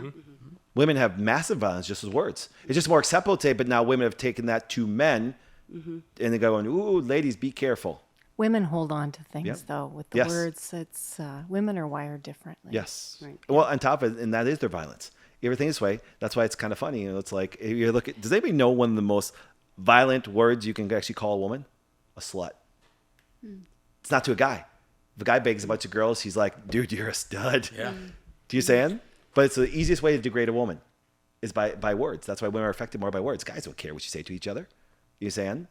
It's dramatically different that way. So the consequence. So here's what happens. This. So if you without some form of, let's say, consequence that results in some form of pain, because once again, you guys know this. If your daughter gets old enough, all you have to do is what at that 7-year-old. That's the Yeah, point. that's it. Yeah. That's a form of consequence. Or I think one of the greatest things that you can train your kids up on is where the mother can just say, "Wait till your dad gets home." That's yep. Do you say? It's like, holy crap! That's not a consequence. That's a warning. Exactly. So again, right? We're talking about this. That's just a warning. Yeah. Right? Yeah, absolutely it And is. we are creating structure. We're creating discipline. Discipline is structure. And we're also creating the concept of obedience. And the warning is saying, hold up, think what? Think wisely. Damage report. Yeah, think wisely about the next step or next action you're about to make. Because what's coming? Pain. Consequence. Yes, painful. Pain. A pain point, correct. Violence, pain, whatever word you want to use, but it's a consequence. And I think that's really the part of this that's the training. Yeah. And a lot of people, I think, and maybe I'm talking about the exceptions, not the rules, but therefore, based on what you're saying, maybe it's not so much the case, is that we see a lot of the pain without the training. Yeah. We see a lot of the, whether we want to call it consequences, pain justified or not, we see a lot of the action of the discipline, but without the appropriate intellectual awareness of the moment that is leading to repeat offenders, because it's just not clicking. I think we have a lot of lazy parenting. Oh, I agree. Agreed. 100%. So much 100% lazy. there. 100%. Holy So moly. much laziness that leads to just like, I'm taking your screen time away. I'm going to spank you. And then there's nothing after that. So it's the pain without the I consequence. can do an hour without screen time, sure. 2 hours, yeah, I don't like it, and I'm going to piss Right. and moan about it. But really, if that's the worst of it, I know. I just think there's a lot of lazy No big parenting going deal. on, and it's really the demise. And maybe that's my whole point is we have to do better. Like we have to raise our kids up better. Well, we have to There's just. no- If we there's went no back to perfect the parent. wild, though, what do you think would happen? Right. If you got rid of all of your programming and you just went and lived in the wild, how would people act and how would people parent?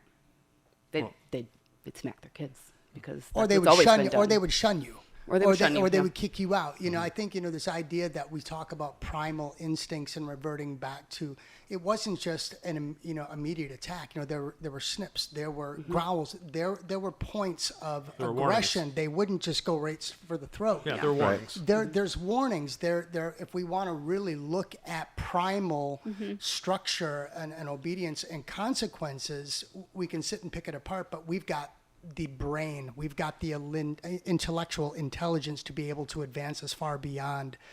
I love the analogies, but I think that's where the separation comes. Is that your situation, your home, yours, and mine is so different, but yet there's so many things that are common. There is a common ground.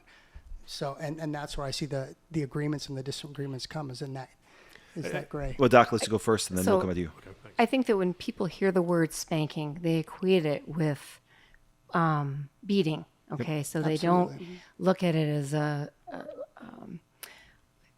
halt. Yep. You know, stop that. Let's get your attention. They look at it as you're kicking your kid's ass. And there is a difference, and I think that's where the negativity comes with spanking, is that in their head they see, flat on beating, and there is a difference. And so they're always thinking about the exception.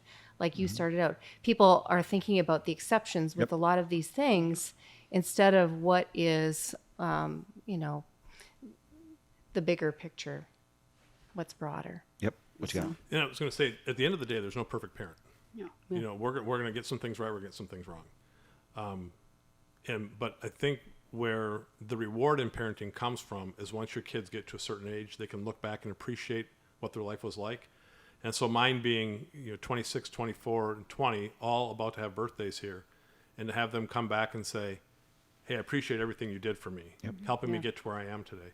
I think at the end of the day, you do what's right for your family, but you have to teach them right and wrong in this world. And I think whether that's coming from a spanking or whether that's coming from a discipline that has some pain point to it for them. My son, who was spanked, the worst treatment we could do to him is take his blanket away. Take his blanket away and put it in a spot where he could see it but couldn't reach it.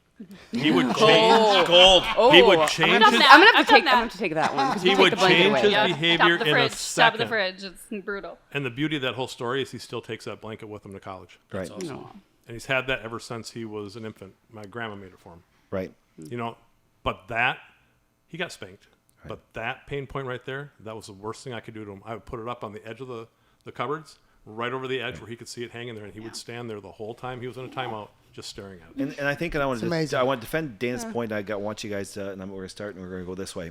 And Dana, I want you to comment on this as I'm now listening to all you guys. I want you to think of it this way: is when she talks about spanking your child's more effective form of communication than explaining what they did wrong.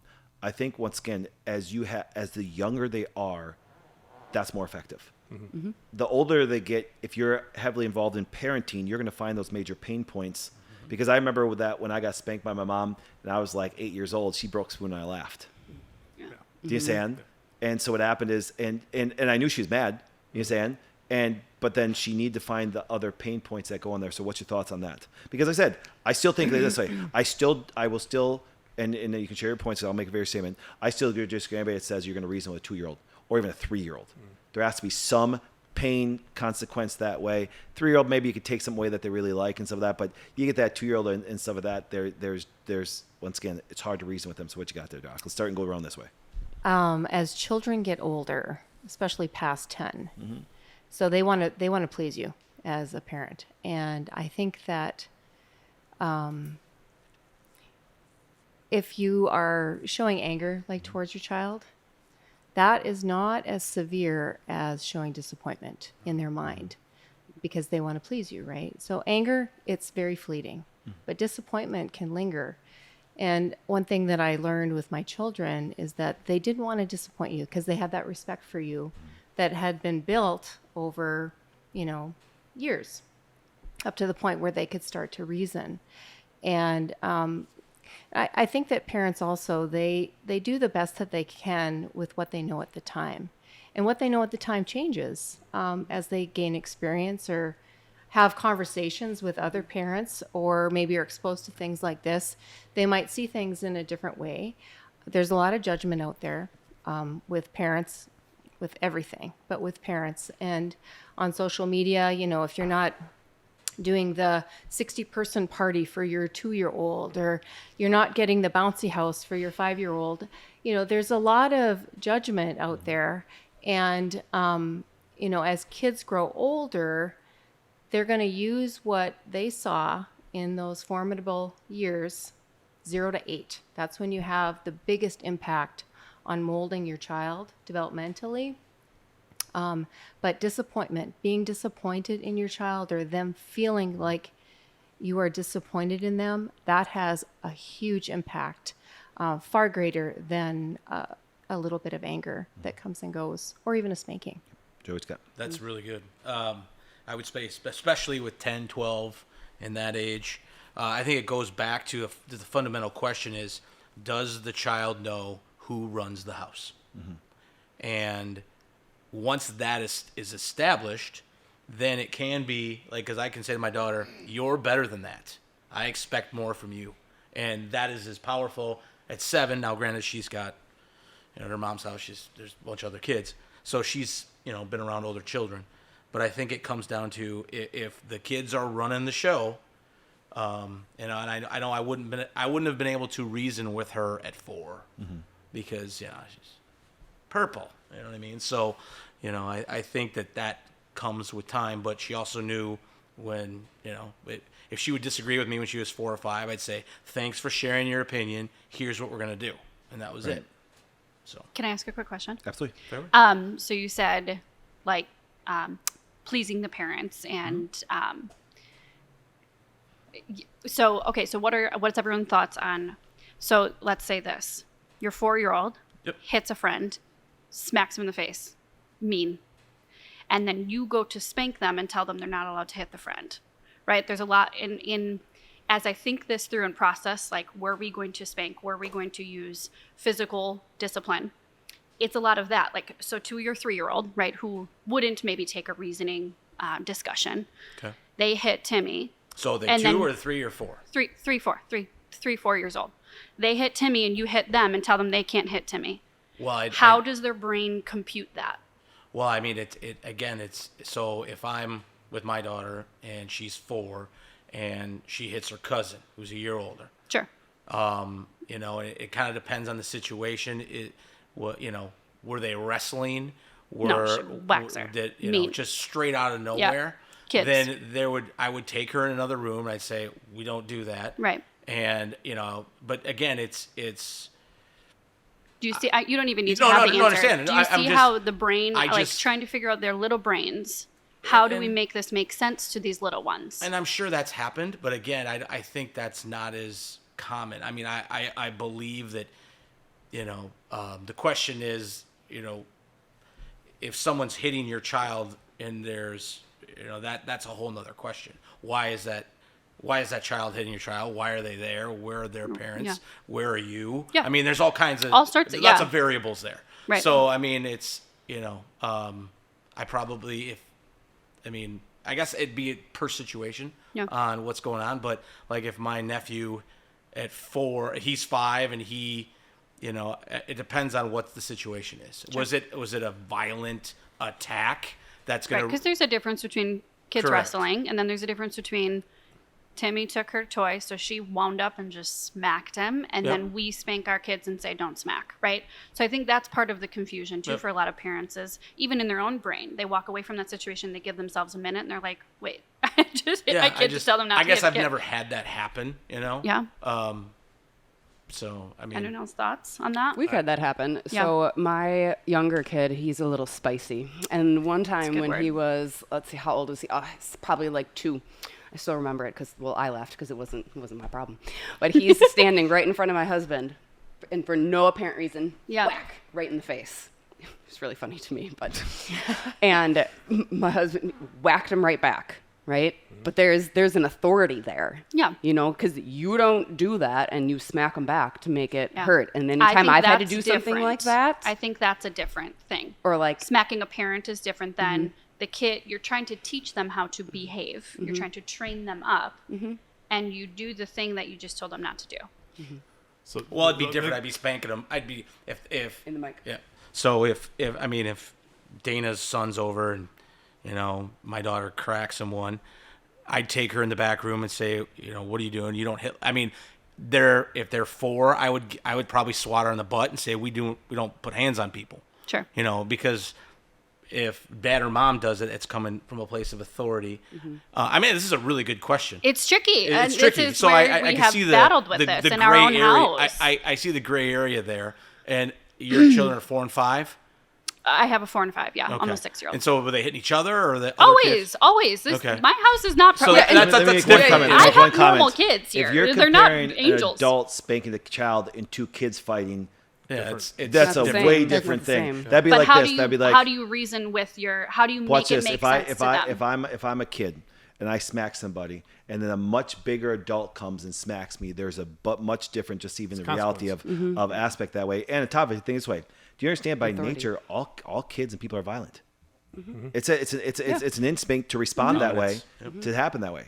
I mean, to equate that a child is actually, you know, hits another child and then you to them, that there's no difference because it's just a physical pain that way. They are conscious of the fact that they're going to listen, that this much bigger human being has now affected, who has the authority over me and stuff that does it there. And that's by nature. Here, watch this. If you know, let's say, you know, we have to, sometimes we deal with NFL players. You know what I'm saying? By nature, do you know this? Men do this all the time. When I walk in this room, I'm like, what's your name again? Dean. No. A guy over the mic, right? Oh, Mike. yeah. When I shake Mike's hand, I size him up, go, can I take him? Yeah, every guy does. Men by nature. Men by nature walk into a room and go, if something goes on, can I take his ass? I know Ross has got a gun. Do you understand? That's the thing. No, give me a point though. That's how men do that. People size people up all the time. Women walk in and go, man, can I outperform her? Can I steal that guy from it? See, it's all different. It's all biological. We're always, this by nature happens that way. So that's why comparing, like, so that's why when you even see kids size up, little boys size up to each other too. But then all of a sudden, if all of a sudden dad comes along and give me a nice spanking, I'm not comparing it to, Right. you know, it's like if all of a sudden I deal with a 6'7" Packer player that comes in, just by nature, you know, there's going to be some gonna be a long things. day. It's going to be a long day. That's what happens. So, Holy crap! Do you know it's already been an hour and 15 minutes? Yep. It goes by fast, doesn't it? Do we have more questions? But no, but I want you guys to keep on going because I love the question. Keep that thought process, but I want you to keep going. And we talked about as far as like the age and things like Age and so yeah, I mean, my older one is 8, so we're not looking at a whole lot more than, I don't know, another year or so of probably this. But I mean, when it comes to, you know, kids and stuff, and I have 2 boys, remember, so I have no concept of what it's like to have a girl and anything like that. My stares at my boys only do so much. My husband's do a little bit more, but they, you know, it only does so much. And I've gotten to the point, because I think men should fist fight. I don't think that should be prosecutable. They should just be able to go and have it out. And right, the whole demoralization of men thing. Yeah, exactly. They should be able to do that. And with my boys, what I do at home, I mean, they roughhouse and they do like all their playful things, and you know, that's all fine and dandy. But they instigate each other, and the little one instigates the older one like a lot. Like the joke with my little one is that he's going to be a leader, and I don't know if that's a gang in prison or if that's going to be of a company. I mean, I hope it's a company, but it really could go either way at this point. And he instigates the older one all the time, and the older one hits him, throws back, punches, kicks, whatever it is. And then, you know, the younger one gets hurt. The younger one comes and cries to me about it. And then I would have to step in and doing this whole song and dance. And now I'm like, look, kid, to the younger one, if that's how you behave, you're going to get punched in the real world. And so I let them duke it out, and I don't care if they're mean anymore, because that's what the real world is like. Mm-hmm. I do think that children should be empowered to stand up for themselves. Need to be. Mm-hmm. Yeah. And it doesn't matter the age. I mean, they understand it from a very small, you know, when they're really little. That part they understand. It's not reasoning, it's survival. Mm-hmm. And I think taking a child's power away to stand up for themselves it can be harmful, because they lose their self-confidence and their self-esteem. And then to try to get that back as they grow, it's really difficult. So, you know, Susie pushes Jenny down on the playground or whatever. Do you step in and do you discipline Susie because Susie's your kid? I say just see what happens. See where it goes. Does Jenny get up and push Susie down? Yep. You know, let them work it out. We, as parents, I think, step in too much. Or too soon. Too soon. Ross, Just let them see what happens. I think it's all very circumstantial and situational, and it's applicable to the parents in the home. And, you know, the idea that boys will always just duke it out no matter what. I like the idea, because I don't have 2 boys, so it's a foreign concept to me, right? Mm-hmm. Where I was a part of boys was on the farm with my adopted brothers, and we duked it out all the time. And you know, over inseminating cows. No. Who gets to wear the glove? And you know, and the parents were nowhere to be found, so there was no opportunity for said discipline. There was discipline amongst the ranks. There was a hierarchy, and it wasn't even necessary age thing. It was a physical strength thing, but it was also very much playful. But there were times where it wasn't. But I think it's the art of parenting. There are going to be times where a why is necessary. There's going to be a time to let them duke it out, where you don't step in, and it's neither here nor there, and the boys will talk it out amongst themselves, right? The parenting leads to them understanding the behaviors that are acceptable and that are not acceptable. Mm-hmm. And if we do not parent that understanding, society will. And again, as I've said on multiple of these podcasts so far, I'll be damned if someone else, I'll respect opinions and agreements and disagreements, but I'll be damned if somebody else is going to have an influence on my family that's not in alignment with mine. Because that role of parenting is my right. Your opinion is yours, but this is how my house is run. Right. Mm-hmm. And that's how I see my son, interacting with his, sister and vice versa. And I have a 6-year age gap. So it's a big gap between an 18-year-old boy trying to see the relevance of a 12-year-old daughter it almost could be, a 12-year-old sister that is just vying for affection. Yeah. He's like, we're blood. That's about it. Right. But I'm still constantly speaking into this that, trust me, someday, as she becomes 25, 26, maybe even earlier, this relationship will change. That it's not always going to be, gosh, she's just an emotional wreck. She's 12 years old. I can't. I'm going to the Marines. Just can't, Dad, just leave it be, right? There's always an element of parenting. And I'm hyper vigilant of all aspects. To me, that's the diligent and appropriate role that I've just love and will not let go of. And I got one comment, then we're going to come to you in there. So I know all you guys liked what I had to say. I'm gonna twist it a little bit that way. Now, I can agree with what Ross said because I know Ross. But guess what happens this? I love when people say, don't tell me how to parent. Well, guess what happens? All we have to do is watch what happens in society. It's like if your boy is not disciplined right, the society is going to, when he gets outside, is going to chew up really quickly and tell him what kind of man he really is. You know what I'm saying? Because mama's not going to be there anymore. Mama's not going to be able to, that's why if you look at this way, I think the fact that, I think that women in society have made it worse for parenting as it's gotten more. Let me explain why. Because by nature, women are more compassionate, caring, nurturing. They understand more. And men are more aggressive, competitive, and they realize that, listen, it's for them to get out to the world's tough. See, I tell people, if I had a little boy, but now I have a son-in-law, I tell people, I'd make my son's life tough, and I'd teach my daughter that life is tough. Because now what happens is, I said that's why I laugh when people have young kids. Like my kid might go, let's wait till society comes along. Because society will chew everybody up. And now what happens is now we're trying to change society. Don't believe me? Participation trophies. Yep. You think that came from females or males? Females. And if it came from a male, it came from a mama's boy. Yep. I don't trust men that are surrounded by women. I don't trust men that get counseling by women. Yep. Because you can hear what happens. Think of it this way. I remember, and I told the story all the time, and you guys heard me say this. When I sat with a family member of mine in prison, and the moms, I'd sit there and talk to them, they always told me how he's really a good boy. We're in fucking prison. Sorry. Do you get my point? Got it. We're in prison. Maybe if dad would have been, or maybe you would even take on some of those characteristics that prepare him for the world. You understand? So knowing Ross, I agree with what he says 100%. But I watch parents be shitty parents. It's like, don't tell me how to parent. I'm like, we have to stop this aspect of letting dumb people be dumb. Do you understand? Mm-hmm. Yep. It's happened so much. You understand?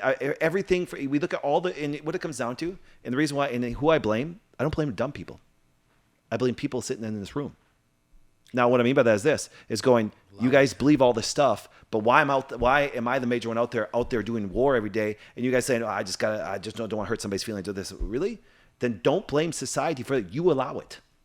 People are like, well, I got to comply for my business. If you shut your business down, or if you actually put a mask on, you cause that way, you're part of the problem. Mm-hmm.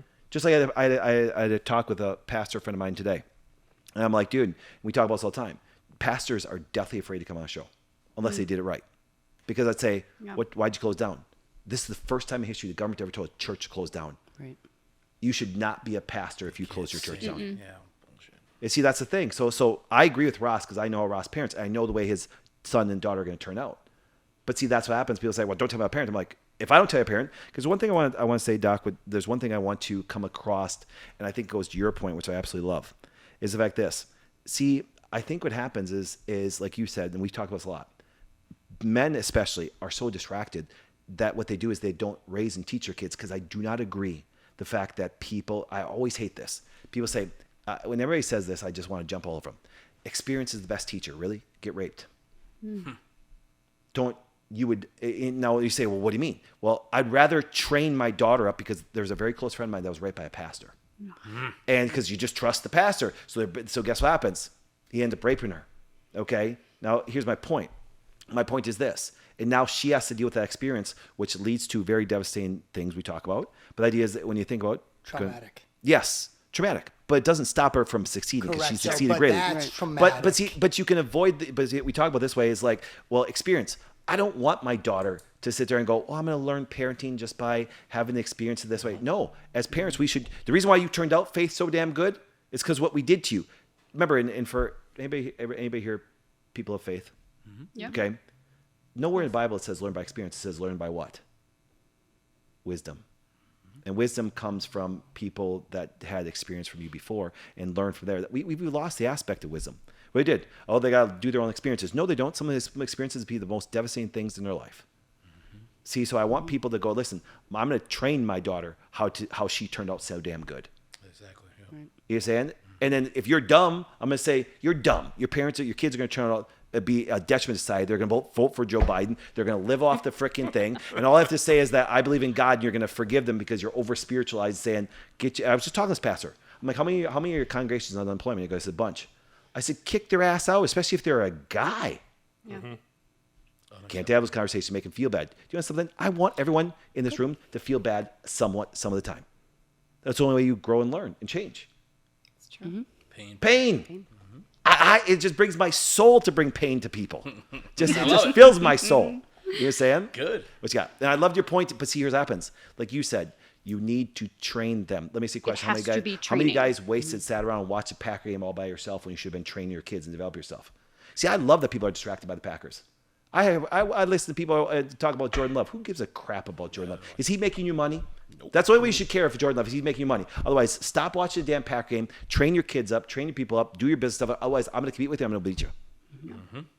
I think a lot of this conversation, everything that we're coming from and all of the aspects that we're bringing to this conversation all comes back down to modeling too, is how do we model? How do we have a God, father, mother, children hierarchy in our house? How do we model that for our children? The wisdom. There's bad wisdom and good wisdom. Nope, right? There's not. Wisdom's wisdom. There's bad advice and there's wisdom. Sure, fair. That is fair. Yeah. And I think a lot of that bad advice can come too from how our parents parented us. And we can take that and apply that to, again, how we parent our kids. So I think a lot of my take on this and a lot of what I'm hearing from everyone is about modeling. How are we modeling for our kids, and how do we make it the best that we can for our family? And we do the best that we can with the information that we know. And I think there are many different ways that this can be accomplished. Yep. And obviously I'm the outlier here in terms of not spanking, but I do think that we can achieve same outcomes. I would say same outcomes without the, I don't know what word we've landed on, violent, spanking, hit, It's called whatever. spanking. Sure, spanking. Sure. You might not be the outlier, especially if you had a son that enjoyed, the spankings more than he did his blanket being taken away, right? Because you learned how he actually listened to you, and you modeled that behavior, and you put the blankie on top of the cupboard, and then he listened, and he got in line. Get spanked after that, but right. Yeah. Right. But one But was a bigger pain point. For him, it was the blanket. Right. That's Yeah. crazy. It didn't mean it wasn't the only thing. But So- the blanket wasn't handy, then you had to do that. Back to the question, is spanking more effective than explaining in this situation? No, right? No, I agree. How old Still was- wasn't. how old you is didn't it- how old explain was he anything. when You his just took the blanket? blanket away. But the blanket? explanation No, was when you I do the took thing, it I away? take your blanket, that hurts. That I took hurts that you blanket more away multiple than the times spank. from about the age of 2 until about the age of 5. Got it. But he also got spanked during those time frames too for different reasons. So it depended on what the issue was. Sure. Do you know what the blanket was during those times of spankings? That was his security. Yeah. Yeah. Yeah. No, I knew what it was, and when you took it away from him, because he would grab it and hold on to it, and, Yep. Yeah. and that was his security. You took his security away, that was his pain point. But you also give him a smack on the butt, that was a pain point as well, but Sure. for a different initial immediate reaction that we needed at that time. Yep. So it's a learned thing. You got to you learn things as you go along. Oh, Doc had something? I'm just, yep. Good stuff. Don't you guys think it's interesting that when husbands spank their wives, that just encourages more bad behavior? Yeah, Yes. I mean, I'm just shitting you. Let's do our next Yeah. question. Apparently, you're not being spanked correctly. But what I was gonna say Consensual about spanking. About the older kids, I think with the older kids too, the learning, the pain points there, it's when they screwed up and they made a big mistake, there was no sympathy for it. It was, you Figure it screwed out. up. Figure it You out. got to own it. So My daughters have Yeah. begged me to spank Felicity. They did. Like, can you just spank her once? just one time. Just once. She's You the know what I'm little saying? one, right? She's the little one, and yeah, but it's funny though. But if you think of it this way, see, if you think of it this way, if you think about how culture was, it was very, let's use the word violent, and of course, then what happens? It became controlled violence, but there was still a threat of it that way. Now we've become so wussified that there is no threat of violence, Right. so now people are reverting back to that bad behavior. Do you understand? And you think about in your household, my 10-year-old, once again, because the culture was set up that way, the 10-year-old is going to and that's why I've ever noticed your oldest kids are always like, I had it the toughest. I had it the toughest. You understand? We did. Yeah. Absolutely. No, get my point though. Absolutely. Because why? Because that tone was set Right. and that fear was put down. And it's like, and you'd be surprised how I used to talk to my sisters and stuff like that. And they're like, don't do that. You're saying because dad's gonna whoop your butt. And I used to remember this. My dad was a truck driver. He was gone. Left Sunday night. Came home on Friday night. I used to fear when I heard the Jake brake coming down the road. because I knew I was getting a butt whooping. You know what I'm saying? Wait till your dad gets home. I'm like, oh, no. yeah. Like, so Friday night, I think that's why I like Monday so much. I'm so deathly afraid of Friday nights. You know what I'm saying? No. But yeah, so it's kind of funny. So, yes, any of your comments or final thoughts on that topic? Great one that way. Now, once again, like I said, the cool thing about this, remember, whenever you're trying to really get in depth on something that's very emotional, there's going to be emotions. I want that. I love conflict. I love fights. I love this way. Because that's how you really figure out, and can you articulate and defend your position? Because a lot of people say, well, that's what I believe. I'm like, okay, why do you believe it?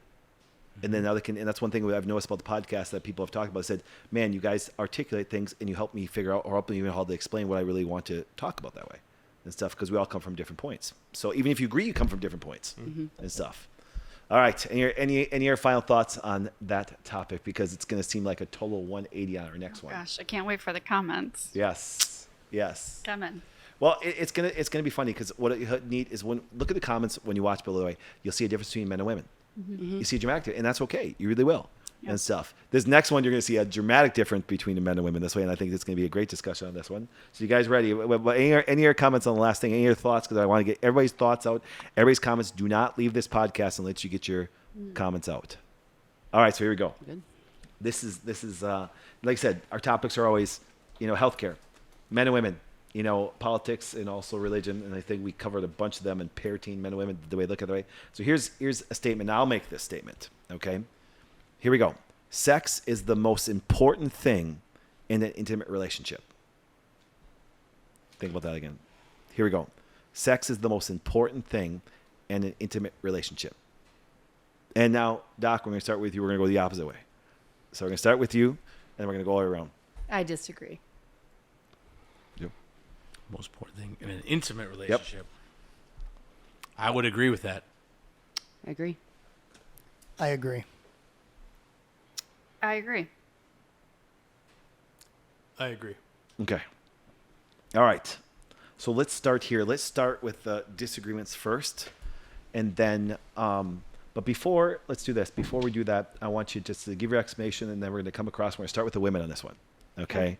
Obviously, because I think it's very self-explanatory when it comes to a guy for most of us. But I think I have a different take on this, and I think Ross does too on this because we've discussed this before. But Doc, let's start with you. What you got? Okay, so, sex is for procreation. That's why, animals have sex. It's not for intimacy. Human beings use sex for intimacy. But there are other forms of intimacy, especially as people age.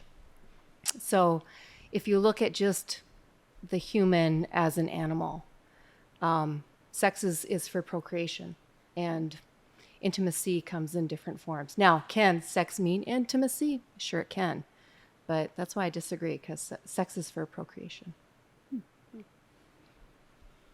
So wait, how many kids do you have? 2. Have you had more sex than twice? 3 times. No, I just ask questions going, No. okay, if you believe that strong about it because you repeated it multiple times, but then did you ever, and I'm sorry you came on this podcast, so I'm going to ask you questions. Did you ever use any form of birth control? Never. Never? Okay. I mean, condoms?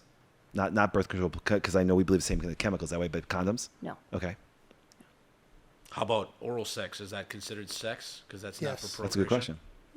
That's intimacy. That's a fair question. Okay, so oral sex is intimacy. Is but this just like- regular sex is just for making babies? Is this like I didn't inhale, or? Are we talking about smoking? I'm not. Awesome. No, I'm I told you looking this at it question's going to be a fun After one. hours. What So- is After hours the- now. No, Why don't you I define get it. I it get there? it. What the But definition so- of is. What is Clinton. is? Yeah. I'm looking at it from, humans or animals. And so animals don't like pair up because I'm going to be intimate with, the doe. The buck isn't thinking that. He's thinking, I'm planting my seed. And that's, we're animals. So that's why I disagree. I'm just stirring it up. Okay. Love the stir up. All right, what you got? I Start with the agreed. ladies. I agreed. Yep. So, Oh, we're doing okay. No, but remember, even when you agree, guys, here's what happens. This. Remember, most people, you'd be surprised. Watch the comments below, even on this one that way. Is everybody can agree, but they always have a little different take, and that's why I Yeah. want to hear everybody's take on it that way. Okay, so sex is the most important thing in an intimate relationship.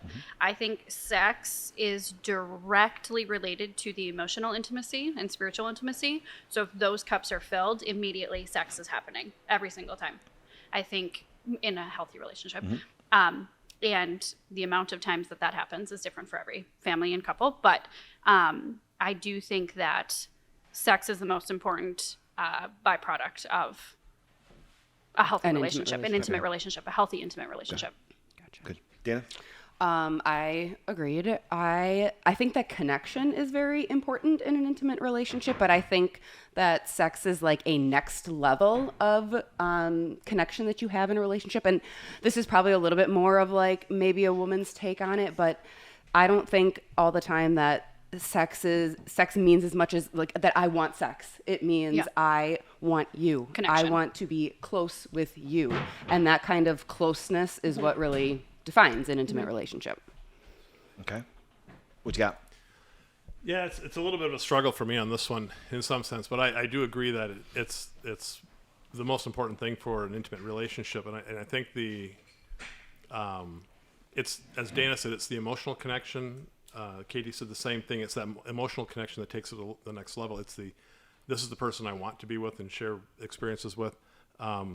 There's some trauma, we'll use that word this time. There's some trauma from my past that makes it difficult. So, and my wife and I discuss this an awful lot because the relationship side of it, the emotional connection, you're the one for me, I want to be with you all the time. That leads to the byproduct of a sexual relationship. That's the next level that was just kind of talked about. So yes, I do agree. It's a very complicated process from my side of it, though, some personal things that happened.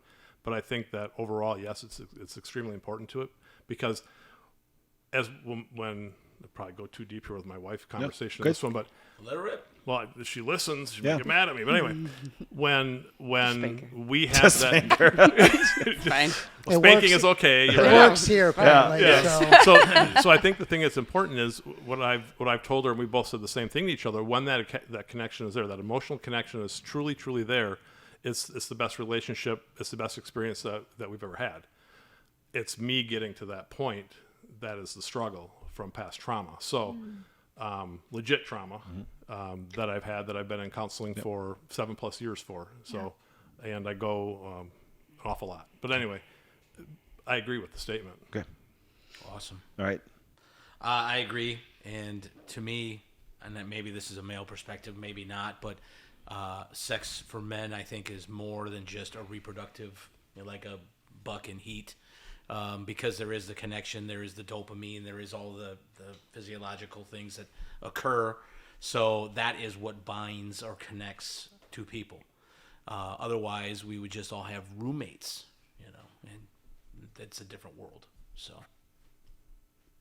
Oh, is it my turn now? It's your time. It's your turn. As our set was coming apart back there, sorry I didn't get the That's fully. kind of weird. Yeah, no, I mean, That's brand new. partly Stuff responsible, happened. right? We'll come back No, and fix just- it. It's fine. So I brand didn't get spanking to new, fully so. hear some of the responses there. But I would say the reason why I agree is if I look at this from, I can't wait to see the comments. It's the one thing that I choose to do with you. And if it's not that important to you, you're saying then it's okay for me to go get it somewhere else? No. So it is important.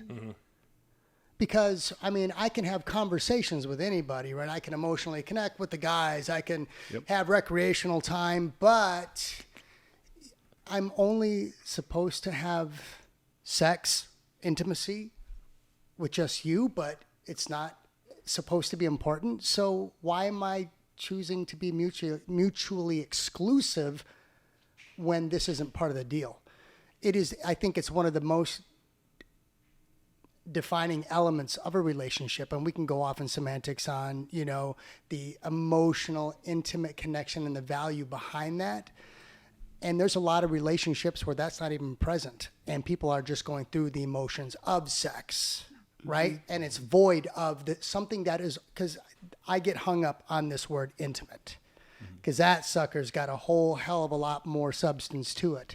Because sex has become recreationalized, it has been weaponized, it is brought into the home where if you're not acting a certain way, well, therefore you're not going to get it anymore, right? The weaponization of it, the withholding of it. So, but it's the one thing that if I'm mutually exclusive to you, I'm not supposed to go do with other people. So is it important in this relationship for the two of us to remain in said relationship?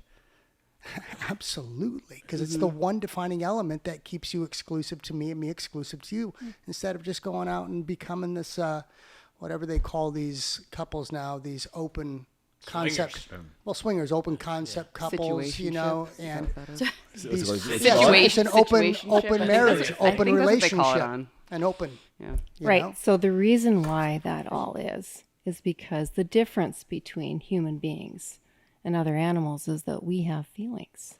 They don't have they don't have those feelings. So that's where the difference is. And so, I did that sort of purposefully because we have feelings. And if you look at, when I explained where babies come from to my little kids, driving in the minivan to 4K and like grade 1. Yeah. And right. 2 years old.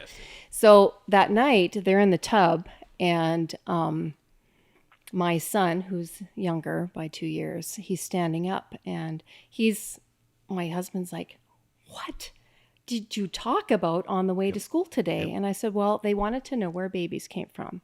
So I explained to them that when you're in love with somebody and you have a loving relationship, that a man and woman come together, and their bodies come together and they make a baby, and it forms in mom's belly. And I went on like that. And so my son's in the tub, and my daughter was very methodical, very linear. She's still like that. She was going through all the steps that I talked about, but he's like, you skipped the most important part. It's the loving that comes first.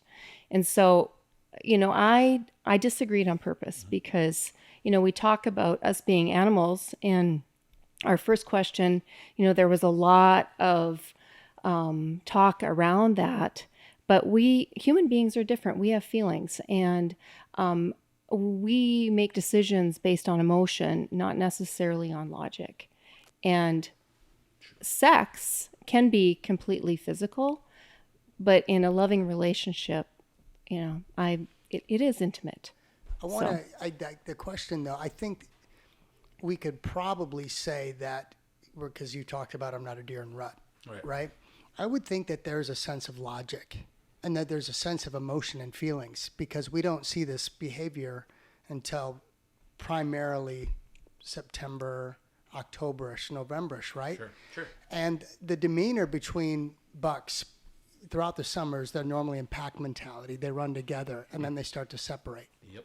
And something starts coursing through their veins, and something starts to tell them it's time to pheromones. Step up. Their hormones and the pheromones, whatever, the rut's coming in.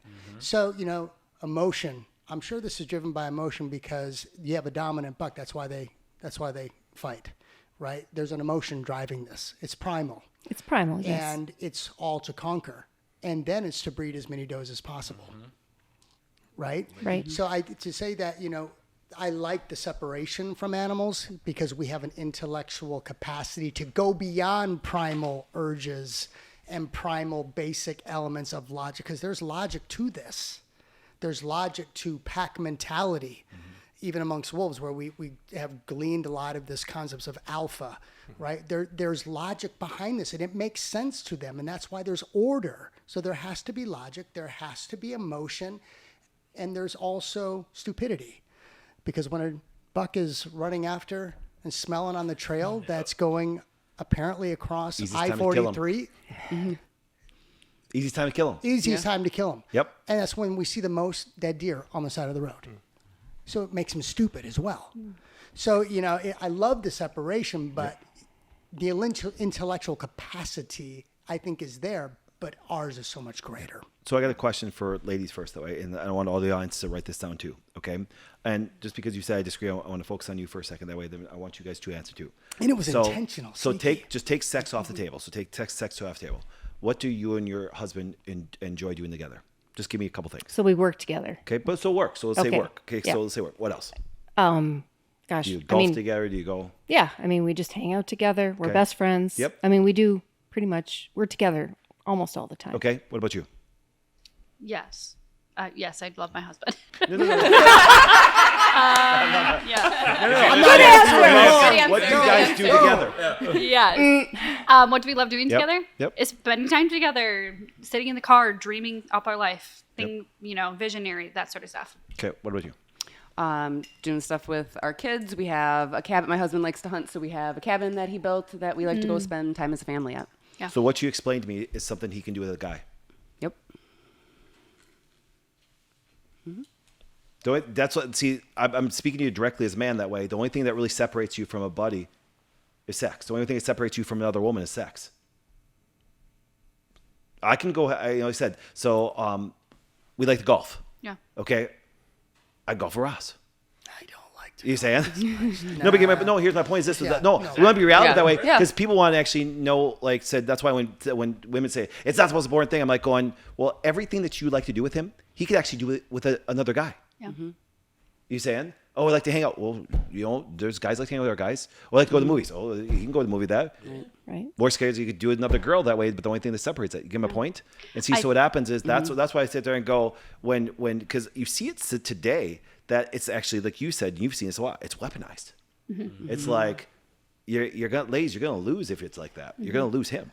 But you realize that's what we're hearing a lot of, Yep. right? Is we're because we're hearing that it's being weaponized by Yep. the women, but it's also, and you might completely disagree with me on this, but it also, I think, unintentionally and sometimes intentionally, has become weaponized by the man as well, because it's all about him, and there's no regard for the second party at the table, Right. or the bed, or the floor. Yeah, but or the a fireplace. man would actually But that- we yeah. didn't make that clarification. What we just said is women weaponize, but I'm saying that men have also too, because they've made it a very selfish act, which is not what this statement Right. is. Sex is the most important thing in an Intimate, not just a That's physical the relationship. qualifier of this statement. That's not intimate. Right. What's that? Sex is One-sided. not What, intimacy. when it's weaponized. Right. Oh Yeah. no! That's right. When Right. it's one, it's transactional. Point. Absolutely, even the recreational aspect. Right. I Body think count. too, recognizing the difference between men and women coming to this conversation. Men need sex to feel love, and women need to feel love to have sex, want to have sex in a marriage. And I feel like when you make that square and it connects, that's where the intimacy comes. So you could have sex all day long. If there's no emotional connection to it, yes, it's just transactional. It's whatever. You could do that with your buddy. But I think that Hold the No. phone. female No. buddy. No. No, I do not identify with that Unless his statement. name is buddy. female. Yes. But I Don't give think me when ideas. you recognize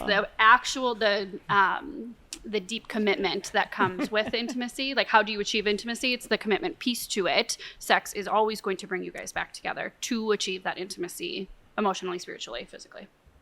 I think that's helpful to, because even in like me and my husband spent so much time trying to figure out each other's brains because we're so different, and knowing, really studying like what drives you versus what drives me, and how do we even make this work, because it's not going to work if you do not understand how the other one works. So Do you know the big, I think, behind this is everything that what you just said is straight up intentionality. yeah, Your it's commitment. relationship is succeeding. No, it's not just that, because people say we're committed, but there's no substance. We don't see the fruit of said title of commitment. You're talking about intentionality, where the two of you are partnered together in actually trying to figure this concept of marriage out with someone that doesn't think like you in all aspects, right? That's intentionality. Fair. And the intimacy is now become something that defines so many aspects of your relationship, which then therefore makes a quickie probably something you're willing to do. Whereas sometimes a woman will just do it just to shut him up, Sure. but she resents the quickie. Right. And other aspects, where we see the weaponization and the turn on, but it's the intentionality behind the success serving. of this concept The of an serving intimate. piece of it. Yeah. You guys got all quiet on the sex thing. No, 'cause it's we a good one. This is a really good one. We need Yes. some, sexual healing playing in the background or something. Some Marvin. I got thrown off by the cabinetry falling off and stuff like that. Well, yeah, because like I said, when people look at, I think what happens, like I said, like we talked about before, it has been weaponized, not talked about. It's been dialogue that way. I think that, it's obviously a big piece, but it can be taken out of context so much. You say, and so should go ahead, Dan. Do you? Well, everybody, I guess, but especially the women. Do you check in with your husband to make sure he's getting enough? The check-in. And probably less words, but I can just tell. Just wonder. Yeah. Oh, okay. I mean, we're together. Yes. I mean, we're together all the time. I'm just wondering because Do I know you? a lot of. Yeah, I do. How does that? You know, like a, Yeah, I mean, What's that look like? I literally just go to him like, so like, how's How are you sex been doing? lately?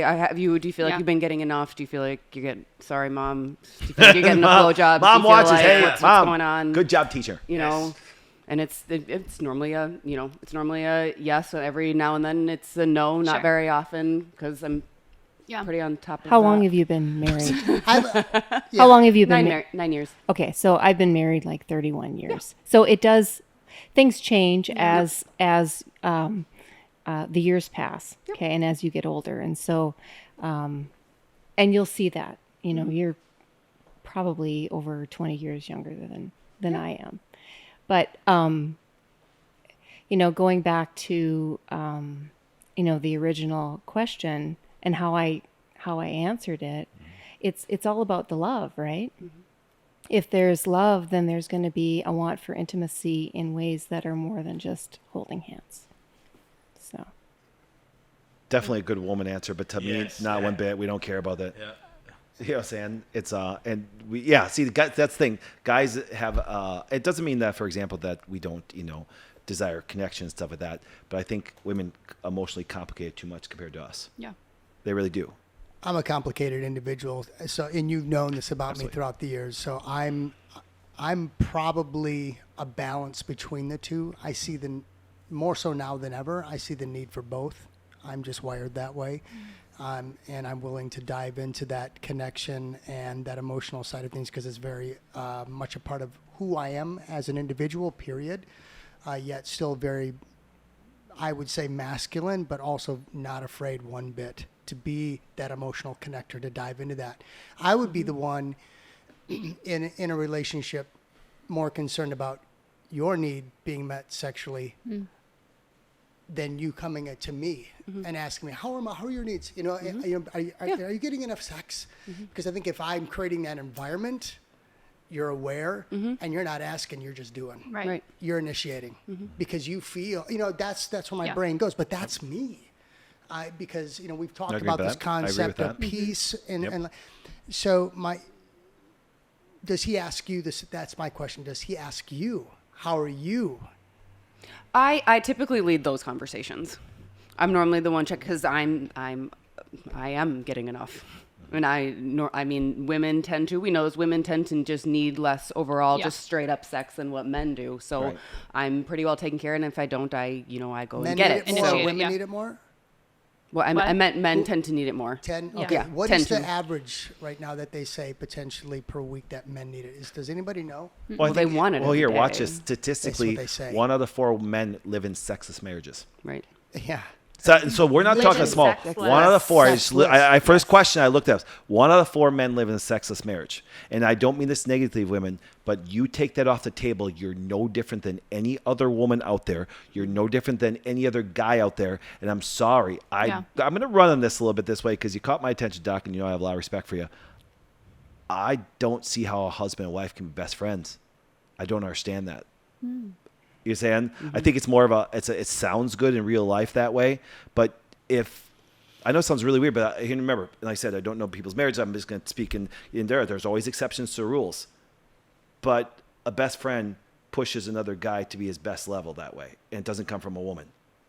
You're saying there's things that I'm going to go to my best friend for. I always love the Ben Affleck clip. Hey man, you need a shovel. You got to do stuff. Can't ask questions. Can never ask questions. A best friend's going to be there for you. A woman's going to go, why? What are you going to do? What's this? Is it okay? Are you doing something wrong? Do you understand what I'm saying? I just hate when women call their husbands best friends. I immediately don't trust them. Yeah. I really don't trust a guy that tells me his wife is his best friend, or that they're equals, or that they're running mates. I'm going, dude, then you're slow. So the way I look at that is that we really enjoy being with each Well, other. that's So- a dramatic difference between there. Because, like I said, you can love the company of your spouse a lot. You can actually enjoy things even with that person, regardless of sex, better than other people. That's why you want to be married together, and that Right. can be. I agree with that 100%. But, you know, in terms of a best friend, like that's a person that you enjoy no matter what. You know, you can see them, you cannot see them. That's not true. Your best friend can be the something that can piss you off the most and thing because he's going to push you. Okay, but also, Well, Yeah. that is true. That is true. But you still love them but no doesn't matter your what. spouse do the same thing? Yeah. Absolutely not. Should be. Your spouse will. Absolutely not. Your spouse has never ticked you off. Your spouse, actually, No. believe it or not, if once your relationship gets a certain thing, that woman can bring you the most peace that Can. anybody can ever I bring. know, but you just said that your best friend or your wife. You said best friends, right? And you said that because he's going to piss you off. He's Yep, going to push tick you. you off, and he's going to push you. And a spouse does not do that. Actually, the closer I would honestly say the closer you get to your spouse, the more they understand you, the less they do that to you.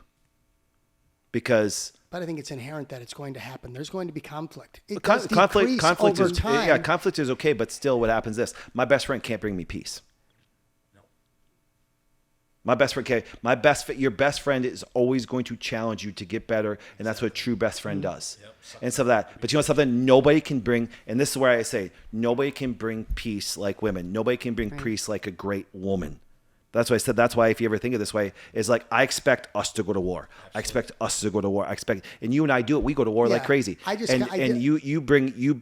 push me. I push you. And so but you don't bring me peace. I don't want you to bring me peace. I don't agree with. I mean, you'd have to give me where's this baseline definition for what a best friend is. I think is this your personalized? This is what your Okay, so I do have a expectation of best friend definition is? of it. But I is can define yours? it. Is it yours? I think I can define. I think we can all agree upon this. See, Because I don't agree with that. I must be the exception. What's that? I'm the Then exception. I might there be definitely the be exception exceptions. too. I might be the exception too. You know, if you think this way, a friend is somebody that can, invest into your life to actually make you a better individual and actually push you to a level that can get you to that you can't achieve by yourself. Okay, the best friend is the person that does that the most to you that way. Right. And so therefore, what happens is, and that's why I know this sounds really weird. I've stood up in how many weddings now? 19. I've been best man like 6. I'm like, I'm sorry, I'm not that nice a guy. But see, I so invest myself in people's lives that they feel that. Right. And it's constant. And you're around me.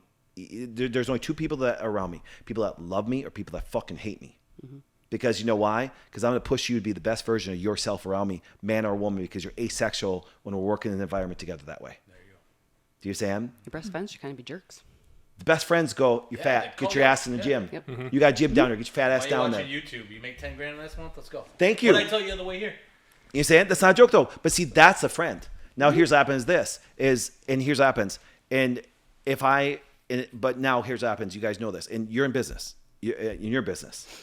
You would agree with me. Forget the woman man thing. It's war out there. The other chiropractors in Rhinelander want your patience, and they wouldn't give a shit if you died. And they took all their business, and they say, just reality of it this way. That's competition. It's a man's world out there. Sure. It's war. And guess what happens? When you get home, you don't want war. Right. You want peace. And women, you win when you can bring peace to them. Okay? You're not there to push them. You understand? Now, John, you can have great dialogue, great conversations. You can enjoy their time better than that friend. Do you understand? And that sometimes brings great peace that way. But the concept that going, oh my goodness, you understand? Because everything this way, your friends, always people say this, and that's why I want to trust a man that surrounds himself with women. Because my best friends are 5 girls. Oh man, I feel sorry for you. I'm sorry. See, every man laughs and is like, Doc, that's true. Because you know what happens this? The man will push himself and the women go, oh, you did a great job there, man. Like, dude, you did 10 push-ups. You're a pussy. Get back and do 100 more. Yes. Preach it. That guy's just been friend zoned 5 times. That's Yeah. all that's going on Yes, right there. there's something That's else just all going that's on really there. going No, on. but you get my point though. It's like, Yeah. and these are the conversations we have because, you know what I'm saying? I'm like going, that's why I will not run with a pack of guys that are surrounded by women that speak in their life. Because by nature, ladies, even when you get in the world and you actually go and dominate, and you can dominate business-wise, everything like that, but by nature, you're going to be more nurturing, compassionate, things like this. That's why we have participation trophies. No man, no real man is going to look and go, "Oh, you just participated, great, you get a trophy." Like, no, because if you're going to prepare anybody for the world, there is no participation trophies. You understand? And that's why there wouldn't even be anything as far as unemployment, social security thing if it wasn't for women. There'd be no programs to help people if it wasn't for women. Do you understand? Government programs. Because you know why? It's like, oh, this poor person. Watch this. Not one of you guys gave a shit that over 1,000 people died in Africa today. Yeah. You wouldn't be sitting here. You'd be sending your money over there. You go helping them. Not one of you guys give a shit, because the farther away from you, the less you care. And see, so by nature, I talk about this way, is like going, when we look at even the relationships between people that way, that's why I said it's if you look at, so when you guys, so let's say we're kind of in business together. We're in business there, and things this way. We want to run out, and we said, when it comes to a male or female, you're not really female. Because if we're going to dominate, be competitive, you have to take on those masculine traits to go out and dominate, even on this podcast. You understand? But here's what happens. You have it tougher than I do. You know why? Because I got to go home and be feminine. Because Andy doesn't want a masculine person at home. Nope. Andy wants that peace at home and stuff. And so that's why it's like, and then I think by nature, Ross, you bring it up, and I know you do this. That's a good thing I know about you, and that's the thing I know you so well, is the fact that it's like the guy, if he really does care about her, like he said, Ross, I guarantee, isn't going to ask, going, hey, are you getting enough? Are you getting to pick your mouth enough? No, by nature, that good guy's going to bring you to the top of the mountain. She won't even have to ask. That's the point. Right. And I won't have to ask. That's the point. You know what I'm saying? You're going to find out a real man won't really look for that quickie without reciprocating.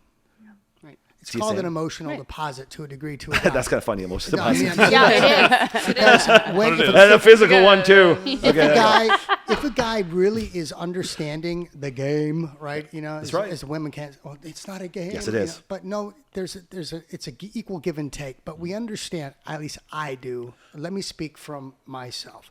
I understand the commonsensical approach, which isn't apparently common sense, that if I'm going to ask you to do something for me, I should have enough in the bank to be able to make that withdrawal. Right. That if I'm taking care of you, that if there's an emotional connection from time to time and things are good, you're being provided for and the house is there and I take care of you in the bedroom and stuff. If I'm coming and, hey, Papa's living a little frisky, right? Hey, we got a minute and a half.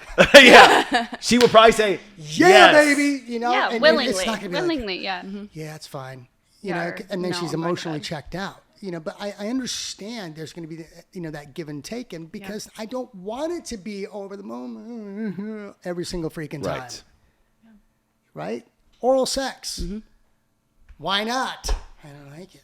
Well, then don't ask me to do it to you. You like it, right? This equal give and take, and I'm that aware to be able to create the balance. Am I emotional? Absolutely. Is connection important to me?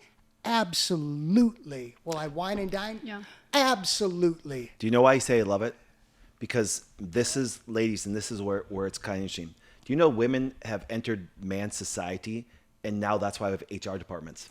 Because if it was just all men working, Yes. guess what happened? We'd be talking like this all the time. Yeah. Shit would get done. See, I love Mike today. Mike, every time I say something manly, he smiles his ass off. Because he's like, fucking say that shit. Do you see him saying? He's going to be on the podcast, you know, guys? So you get my point? No, but here's what happens. Because that's one thing I'm so sick about. Because, and people say, well, no, you're tearing on women. No, I'm not. I'm saying that if you look at the characteristics, they don't speak like that. And I know women always say, we speak like men. No, you speak it differently. And the way that we speak that way is different. But it happens is this. Then you'd think of this way. It's kind of funny. Women have tried to control language of men for a long period of time. And they're doing, that's why we have HR departments. Because you know what happens? If it's just all guys working here, you would and Say whatever you want. Yeah. yeah. You fall in line or you go. Well, a mama's boy would be like, "Oh my goodness, I can't believe they're talking this way." You see, I don't care about them. that's why when I don't. That's why when I look at and they're wrong. I understand. Once again, it doesn't mean anybody disrespects their mother because I hold my mother to a very high regard. But the idea is this: if my mom and her natural, because my mom was a fantastic mother. She was very nurturing, very compassionate, very things like that. Sometimes, and it frustrated me as hell being a man because I'm like, wait, nope, she's a woman. I can understand that coming from her. But when it comes to going out into the world, it's quite funny. It's like, it's not going to work.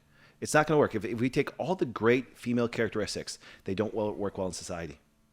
So if I'm at work, Yep. and I go out to the shop and I'm hanging out with the technicians, Yep. it's a whole different conversation out there. Yep. And they talk to each other like you would expect guys to talk to. If HR walks out there, they clam up. Yep. Well, because you know why? Because they're afraid it's they're gonna get in trouble. consequences for talking and being a man today. Correct. And I have to tell all you women that say it, fuck you guys. And when they're out there Understand? talking to each other the way that they do, they respect each other. They work well together. A couple of them are like old married Yep. couple, but they work well. They respect each other. They might get mad at each other Because- once in a while, but they respect each other. Because we're great at doing this. Hey, dickhead, what you doing? Exactly. And see, they do it all the time. Because we speak very derogatory to each guys, but we're not affected by it. No. But And then we're women not come out offended. there, we're not offended at all because that's how we you know what, that's why I said and that's why today if mamas are raising boys, they teach them to speak like women and they get out to the world and they're offended. It's like, dude, society is going to chew you up. But see, society is trying to be HR'd like crazy. That's why the whole woke thing. And that's why, no joke. Right. That's what churches have become. But Churches when are I look nothing at- more than Right. speaking to women. Yes. And when I look at these guys out there in the shop, could be male or female, but mostly male, because that's all we seem to have, right? When they are doing stuff that is, you're like, do you need somebody to come help you out here? I mean, what's going on? It gets to a point where the conversation is, look, you can either catch up with us and be a part of this, or you can make the choice and not be here anymore. Yep. I'll help you with that choice and hold you to it, but you're making the decision that you can't do the job we're asking you to do, and nobody's going to save you. You can save yourself. Ross, what you got? I'm only because you made a comment. It was real Good. quick. Great. About the shop talk, right? And the black and white banter. And you said it sounds like fun. Yeah. Well, I think that. What part of it though can sounds Because fun to you? Because they're Real. being men, and that's how they talk, and it's You want it's to be fun around to be it, around. or do Yeah, you I want wanna to be around it. of it and speak that way candidly with them. Can I speak on that for a second? Go ahead. See, I'm just curious. knowing you for the years I know you that way, for example, is you don't want to change them. You find it fun because you say this, at least they're being real. Yeah. That's what she said. It's No, that no, it's yeah, that no, no. energy that's just so When I heard, nice to be I heard around. it sounds like fun. Like I didn't know if you were meaning like because you want to be a part of it. that and I- contribute and be in the midst of it, right? That'd be like a girl. I mean, 5 brothers and 1 sister. She's She's gonna be just tough. like them. Yeah. Yep. I don't necessarily want to contribute to the conversation, but I want to hear it because I think Gotcha. that it's fun. You think it's I think it's fun to hear. is it sexy, attractive? It's attractive. Yeah. Is it? And it's defining just that of- strong there you masculine go. But thing see- that women okay, want but to be see, around. I like that because when we say, "Oh, it's fun," Yeah. this isn't. No, No, not always it's fun. something else that it's stirring Yeah. on the inside. So we Right. get back to animalistic, that's right? fair. The primal. Yeah. That's Yeah. okay. And then going back to the best friends thing too. I mean, I was engaged to somebody before I married my husband. And then we ended up calling off our wedding a couple weeks ahead of time. And I can say that at that time, he was my best friend. We did everything together. He made me laugh, like everything that you would want in a best friend. That's what he was to me. But then we couldn't get married because like you don't want to fuck your friend. That's not how this works, right? You won't need to have a very passionate relationship. You need to have that balance of that masculine and feminine. We didn't have that. Actually, our roles were reversed, and I was very much the masculine, and he was very much the feminine. And had we gotten married, that would have been beta male domineering wife, and it Right. would not have ended well. So it's a good thing that we didn't. Right. But yeah, that was the best friend thing. Do you that I know? wanted Do you to know what's say. really funny? Do you know who I can see today that demasculates men more than ever? Today, it's not a joke. Churches. I Yeah. sit with pastors and they will talk. I talked to one on the way here. The way they talk, and I say, "Why don't you say that in front of the congregation?" Well, I lose my congregation. It's like then you're a fake lying piece of shit. Do you know what I'm saying? Because I watch what they say behind the closed doors, and you lived in a church like that. Yeah, you know it's what I'm just why I saying? won't be a And part it's of it. like that's the point. It's like, and that's why I tell people I don't have a problem with people speaking their mind because then actually let me know who I'm dealing with. Let me know who Right. you are. Do you understand? That's like I love when people are like, "Well, Doc, you're this kind of business." You should be surprised. You'd be surprised how many people have quit here because they think a CEO shouldn't talk like I do. I'm like, I'm a dominant company. I get bigger because I am masculine. Because women know they can get good health care. Men know that their ladies are taken care of properly. Men get good health care. Do you follow me in that? It's like, what kind of leader do you want to follow? Somebody that's fake and follows cultural norms? No. I'm sorry. Cultural norms are not, but now let me, I want to go around the table on this question real quick. Oh, no, you go first, but let me ask the question first. Oh, no, I think I forgot it. Wait. Oh, you made me forget it. All right, good. You go. Oh, you brought up the church, and I think that's interesting too, because we were talking about these sexless marriages, and that exists inside of Christian Church. marriages too. And I think it's funny because there are a whole lot of sexually frustrated men that are out there, and that should be unheard of in the church, Right. because the church should be really leading the charge on that issue. Yep. You know what I mean? I mean, like, sex is so emotional. It's very well known inside of Christianity that sex is good inside of a marriage. And then it's very difficult for men, and they probably feel very disrespected when they are denied sex from the one woman that they promised to have it with. Right. Right? And then on top of that, I think there's an issue too with just women often looking at sex as something their husband wants versus an opportunity to be close to him, kind of like what I talked about before. Yeah. Sorry, go ahead, Ross. Being in the church, right? Yeah. Sex isn't really talked about as much as we would like to think it is. Number Right. one. I It's know a year of kind of thing. I know of many teenagers and young adults who the talk was never had at home, Yep. rarely came from the pulpit, and if anything, we were told to abstain from it. Yeah. Go through Right. the purity pledge, culture. you know, Oh my gosh. all this and that, right? And we didn't fortify the why Right. behind it. We just, well, the pastor says no, you know, God says no, you know, blah, Yeah. blah, blah, blah, blah. But yep, Paul says, you know, if you burn with lust, you should get married, all the other stuff, right? So it's not really talked about and told that it's good. It's swung in favor in some aspects. There is, you know, message, content, you know, sermons out there that speak about that. But the weaponization, again, right? I know we like to focus on the idea that, well, the woman does. I don't think it's as, I think we think it's a lot more gender specific than what it actually is.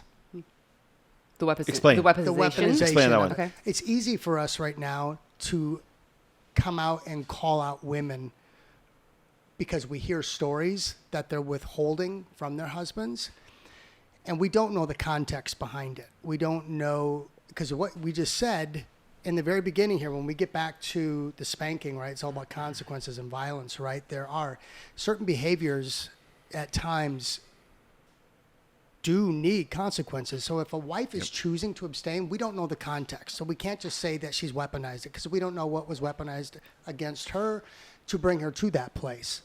I would say, as a gender specific, I think it's neutral. I think the capacity for it to be is very neutral. And I wish the church, my only point in that is that the churches do not Let me talk make- about it as being as good Let me as make what one. we would hope. Make one comment on there to edify what you just said. We especially teach men, get your mind, muscle, and money together. You don't have to worry about sex. Yes. Because I think women by nature. I you know, when I looked up that stat, when I couldn't believe it, 1 out of 4 men are living in sexless marriages. But I'm like going, okay, what kind of men? Yeah. Because you know what some of this. So do you Your blame her top- then from withholding? I will If tell you he's this. being a lazy I will tell you POS this. and not stepping up to the table? I will tell you this. Here's what happens to this. There's a reason why those women are attracted to the show and attracted to men like us, even if they're married. I'm And a just lot of asking. Christian women struggle because when G's like us walk in, they go, damn, I want that guy. Do you understand? They do. Actually, it's really funny. It's like, you know, it's kind of funny because why? Because I tell women, I mean, men, people are like, well, I'm short. Get some muscle, mind, and money. Guess what happens? The world's your oyster. You can have the world by the balls, guys, if you do it that way. So I'm on your side on this side going, I look at some of the guys complaining not getting married. I'm like, you're fat. You're broke. You have no mind. I wouldn't fuck you either if I was a woman. You understand? It's not a joke. So I agree with that. recognize That's what I it said. is A lot of these valid. guys don't. But look at these guys. You understand? I'm going, I mean, really, but that's why now, but guess what? A lot of guys, heck, there's guys that quit. You know what I'm saying? In a job, because in a job, I'm going, listen, you're going to be here. You're going to have your mind, muscle, and money together. If you do not, guess what happens? You are not doing the church any good. You're not doing women any good. You're not doing this company any good by actually doing that. And that's why women are like, Doc, preach. What is the standard? It's, Yeah. What is the standard? So I agree with set? you. Yeah.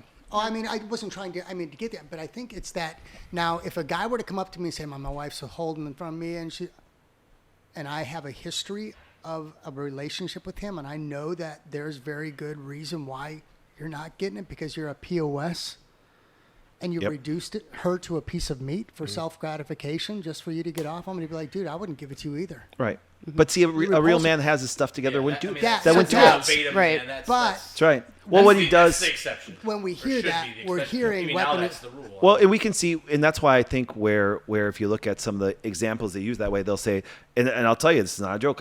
I literally see this, and this is where it's kind of frustrating. I watch a guy that works a job, brings home the money. His wife brings home less. And then what he does, he sits around and watches TV at night. He watches his pack game on the weekend that way, yells if the kids are actually making noise during the pack game that way, and then demands sex. And I'm like going, dude, I don't blame her for not fucking you. I don't care if she's a Christian or not. Do you understand? Yeah. You've invested nothing into that family, nothing into that woman that way. Yes. And so therefore girls, guess, and I feel bad for the woman on it that way? Because guess what happens? Because then when she's around a real man, she feels guilty because she's attracted to that guy. Yeah. And what if she It's does like- then get into a potential moral failure? It's her fault. Right. Yeah. And she's the one now that's demonized for breaking the marital vow, when in all reality, who broke the marital vow? Right. He He did. did. He So- really Yep. did. So, I kind of dropped a bomb in the beginning of this conversation, and it's pretty easy to figure out. I mean, I was sexually abused as a kid by a male. Yep. And it took 37 years for me to speak about it. Yep. And the woman I'm with today, Carrie, when I say she's my best friend, we're best friends, right? But as you talked about too, she also gives me peace when I go home. That's right. She's the most supportive person that I have, and probably because of her, I go through the healing process now with the counseling. But I will say that the struggle from an intimacy side for us is because of how I was abused. It was a very manipulative process. It was a very, Oprah had a show on one time with, I think, Tyler Perry talking about men that were abused, and the whole audience was men that were abused, and they were holding pictures of how old they were. And I watched it, and it was the first time I kind of realized that I was groomed by this person, and asked to do things for quite a while. And what happens today now, it's a struggle for me, is because it's hard to separate like manipulation, which she's not manipulating me at all. But in my mind, I go to, I have to check box A, B, and C because I'll get D, E, and F, right? And that's how I make that person happy. So it's taken a long time even to get to the point where I can speak about it right today. But so when I said that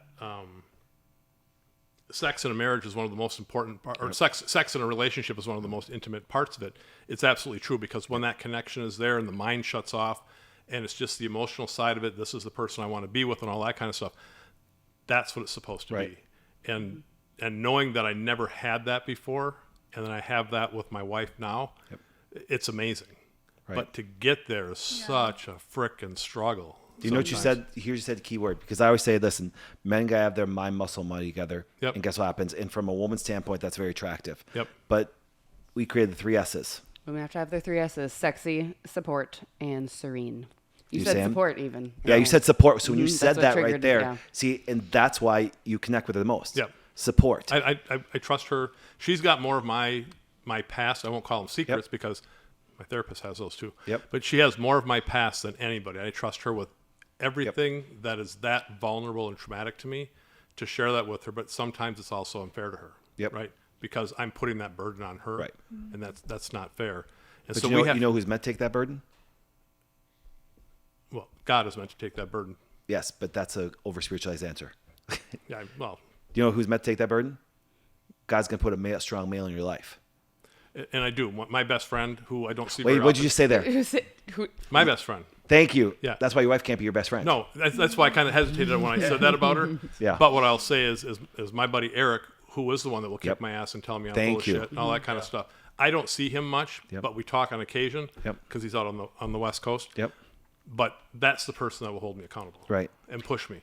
Kudos to you for Yep. Yeah. bringing the masculinity Yeah, wow. to the table, and sometimes it doesn't seem masculine seem sharing, masculine but at I all, want no. to tell you right So now, to bad, be yeah. open, vulnerable, and actually talk about something that was taken from you Yeah. in a very manipulative way, and to be willing to share that. And I'm a stranger to you, Yep. and Yeah. but thank you for stepping out in fear Lots of fear. That's why it's pretty Yeah, quiet but through this whole think of it this way. conversation. I know, But it's think of it this a way. big But no, one. He was put into a culture. I know, but I'm that would be- validating Yeah, him exactly. stepping into his masculinity because Yeah, that's a pain exhausting. point. Well, That's fear. and We're not that's supposed to admit stepping that. out. So just thank you Yeah. for that. Yeah, and when you talk about mind, money, Yep. and muscle, Yep.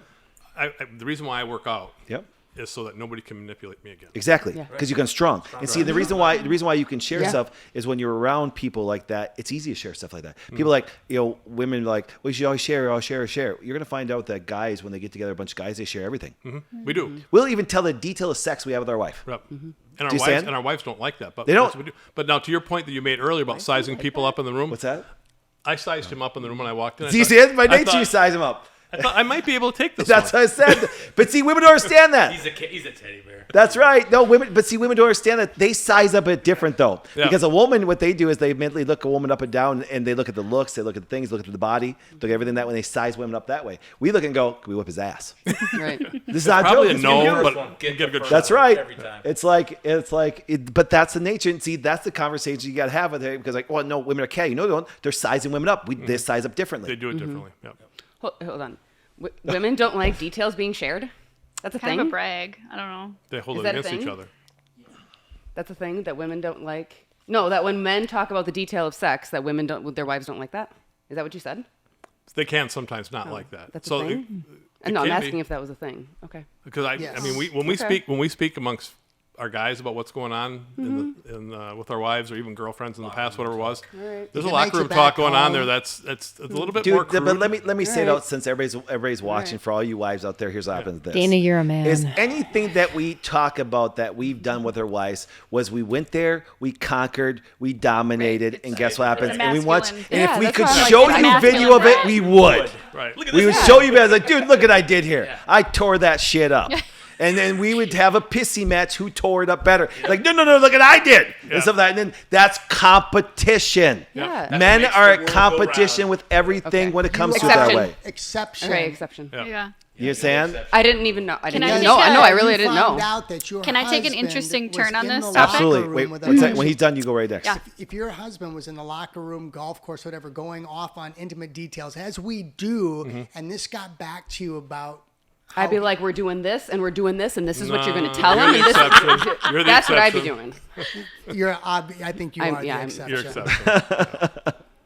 What you got? Okay, so this is a turn. This is similar. Turn it. I'm turning. There's been some recent studies coming out about. I just find this fascinating, and I would love all of your opinion on this, and especially probably you because you probably see it more. But the influence that probably more in our age group, the influence that birth control is having on who we are attracted to, Yes, thank and you. what we find to be attractive now after years. And men, if you don't, I mean, you guys. Girls as young as 10, 11, Yep. 12 are getting prescribed birth control now until they decide to get off of it and to have babies. Yes. I haven't heard Heavy that. periods. My So periods apparently really Yeah. hurt. us are too old to understand all this. I didn't mean it like that. I just mean it's a more popular thing. Yep, they're giving out like candy now, and I find it to be so fascinating the amount of women who just are choosing to not engage in sexual relationships, and who we are attracted to changes, and who is So I don't know. I just love talking about this because it's so damaging what birth control is doing to our young girls, and I don't know just how this will affect this topic as we go. It makes the women choose the more feminine men. Yeah, And that's an issue. it's an issue. And then they go off birth And then control. what's going to happen? Yeah, and then they can't go- get and they pregnant, go off, and and then then it's the like, trauma. Do you understand? No, let me let's think about this. Let's start from a normal standpoint. And I want to reiterate Doc's point on this. We understand that as a woman goes through menopause, by nature, her anabolic hormones are going to drop. Yeah. Estrogens are going to drop. That makes her more sexual, things like that. And what happens is, testosterone rays try to compensate with it so they can have a little bit more aggression, different things that way. But here's what happens: this any change of hormones, even normally, can change a woman's mood, desire, the way they see the world. See, that's why it's really simple. Watch this. This is going to floor all you guys. What woman in this room do I trust more in decisions? Let's take this since camera there. These three women sitting here, what woman do you think I have more trust in to make decisions rationally? Why? It's not because of age. Why? life experience. No, wisdom. not at all. There's a lot of people that have life experience that I wouldn't. Are 50 years old. Hormone Yes. level off. Because her hormones leveled off. Yeah. So therefore, guess what happens? At menopause, she has more hormones that are more stable. Yeah. And what happens? So her physical and psychological health is actually more stable. Yeah. That's why women during their cyclic years, I'm like, one week they can decide one thing, they'd be totally batshit crazy the next fucking week. Yeah. Mhm. And you think that I'm going to let you make decisions on politics in the world and stuff like this? Sorry. That's why I don't think women have the right to lead the way they think they do, because they fucking so emotional and everything. It changes week by week, and it's not being. That's the realistic aspect of it. So sorry. I employ more women than men. But guess what happens? This I'm like, but you have to sit there and go, listen, and see women laugh. I was like, yeah, you're right. We are so different. But then what happens when they want to get in position of power? I'm like, girl, you're going to be much more emotional during certain weeks that you're not during certain weeks, and your decision making is going to be much different. And you guys even know this for your own self that way. But we can't talk about public because now I'm a misogynist. No, I'm not. I'm fucking smart. And I want the world to survive and do well. Well, wait, you can't do it well with a woman? Give me a menopausal woman. Yeah. She's going to have a little bit more stability to her hormones and her okay thinking. over there? Are you all right? Yeah. And I can't wait to take this back All to work. these advantages, I tell you. No, watch this. And physiologically, you're like, you're right. And see, women go, you're right. There's sometimes, here, watch this, cyclic ladies. Watch this on camera. But So you guys- what he's saying is actually, it's true. Thank you. I agree 100%. But I see, do not the disagree. feminists are Normal. like saying Yes. this. I'm like, you're making my point. You're irrational right now. Because Yes. watch this. Relationships are all psychological. One's psycho and one's logical. Do you understand? I'll give you a guess who it is. You understand? I'll make a little fun out of that way. It's been a long time since I've heard that comment, because but it's still a good one. It's really Are you true. agree with that or disagree? Oh, I agree with that. Yeah. No, it's not being disrespectful. No. But see, people don't want to have these conversations because they're saying, wait, I can't make rational decisions. I just want to Let have the me best talk sex about stories. this. I know the hormonal pattern you go through. And women, you guys all understand as a psychic woman.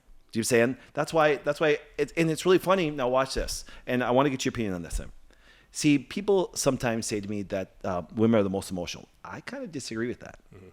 I think that women experience more emotions. I think men are a lot more emotional, and their main emotions they have are rage and anger. It's why we have more crime, more violent crime, more stuff of this. And that's why teaching young boys to tune into their emotions or see them is the dumbest freaking advice you can ever give a man. Because you know why? If they're not stoic, they'll go right to violence, that even uncontrolled over the littlest things. Mm-hmm. A stoic man will actually control their emotions, because here's what happens. I mean this very sincerely. Okay, do you want to punch somebody in the face today? Yeah. Absolutely we did. Guys do I every want to single punch day. him. Do you get my point? Yeah, come do it. See, he's like, you size me up. Yeah, Mix it up. Smack him on the way here. No, but that's the point. And see, because you know what happens? By nature, men have more aggression because testosterone's more aggressive that way. And that's why women always say, well, men create war. Of course they do. That's what we do. And we end it. You saying? You're trying to use as a tear? You understand? It's like going, you try as a tear us down, like saying we create war. Actually, if it wasn't for war, we couldn't conquer. Couldn't conquer everything from business to everything that way. I think there's a difference between emotions and being emotional. And that's Yes. so Well- women can be more emotional, especially in their reproductive They experience more years. emotions. Do you understand? They have a lot more emotions because once again, they also have bigger fluctuations. Guys don't. Do you understand? Guys fluctuate very little. The only fluctuation they get is a little bit more testosterone in the morning. You understand? And that's why it's kind of nature. It's a little more important for guys to work out in the morning. They have a little bit more drive that way and stuff like that. You know, and I'll say the whole part about conquering whatever the industry that I work in with dominant males in egg, these large farmers, whatever they might be, we have confrontational conversations on a weekly basis, and you have to play that alpha role in that business, because my role is protect what we've got and not give it away, and to not let my team be trampled on. May I ask you a question? You're a businesswoman too, and somebody you're a businesswoman too. I want you to think of it this way: business is all based on competition and It is, alphaness. absolutely. Because here's what happens: if you bring good female peace characteristics into the workplace, you will lose. You will be taken over by someone that will compete with you. Because you know what competition does? Makes you the best. in the Drives industry. success, drives excellence. That's why. Do you know what's really funny? I know a lot of people are so excited about the pack game this weekend.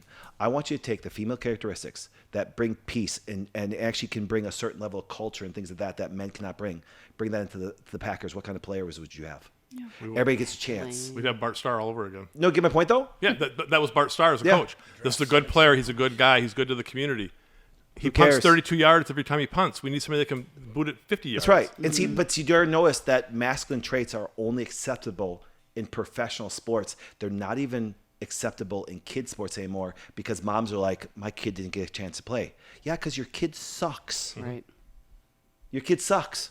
And maybe if you want to develop him and work with him, or maybe want to invest in him, not just have a coach that can goes, once again, I can size up a doctor, tell you you're gonna be a success in 2 seconds. Honestly. And that's why I have the biggest chiropractic company in the world. Because I can look and go, you're gonna suck, you're not gonna make it. Oh, you're being mean. Do you understand? Realistic. It's like going, no, I'm being honest with you. And maybe, guess what happens is this. Maybe that pain is going to get you to reflect on the inside and go, maybe I'm a piece of shit. Maybe I listen to my mom. Because you know what happens? Mom tells all their kids are special. And then they get out to the world, and guess what happens? The world goes, we don't give a shit. We're not your mom. Yeah. Show me. That's right. Talk is cheap. Talk is cheap. Well, it's funny, and that's why I tell people, I'm like, ladies, and this builds on this, and we're going to run on your topic this way. By nature, when you take a form of hormone, you actually see the world differently. Because all you have to do is alter a woman's hormones, and they actually, how they see the world, how they see individual, how they see everything. Here, watch this. If you ever think about schizophrenia, there's a change in a hormone that happens in your brain, and you see the world totally different. You even see things that are not there.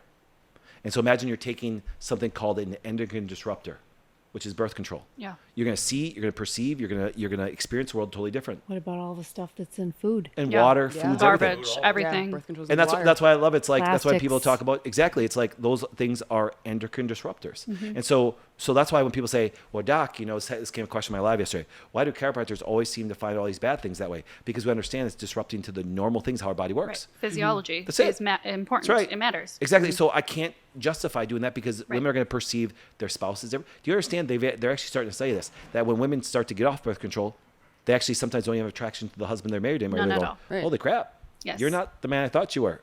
Yeah. Because they see the world differently. They really do. Yeah. And what is that doing for our future? I mean, oh my Well, gosh. watch it's this. astronomical. Here, let me give you another extreme example, but this is quite well known. Let me ask you a question. All you guys have had babies, right? Yep. Okay. Could you imagine having zero connection to that baby? No. It happens, you know why? When there is a hormonal deficiency. Yeah. Mineral, hormonal. Do you follow me in yeah. that? Yep. So when the hormone, and they disconnect, because that's why that can happen. That's why even hormonal problems can cause marriage problems. Because the man will be like this. I'm like, no, she's actually sick. She needs to get herself healthy. Otherwise she can be disconnected that way. Yeah.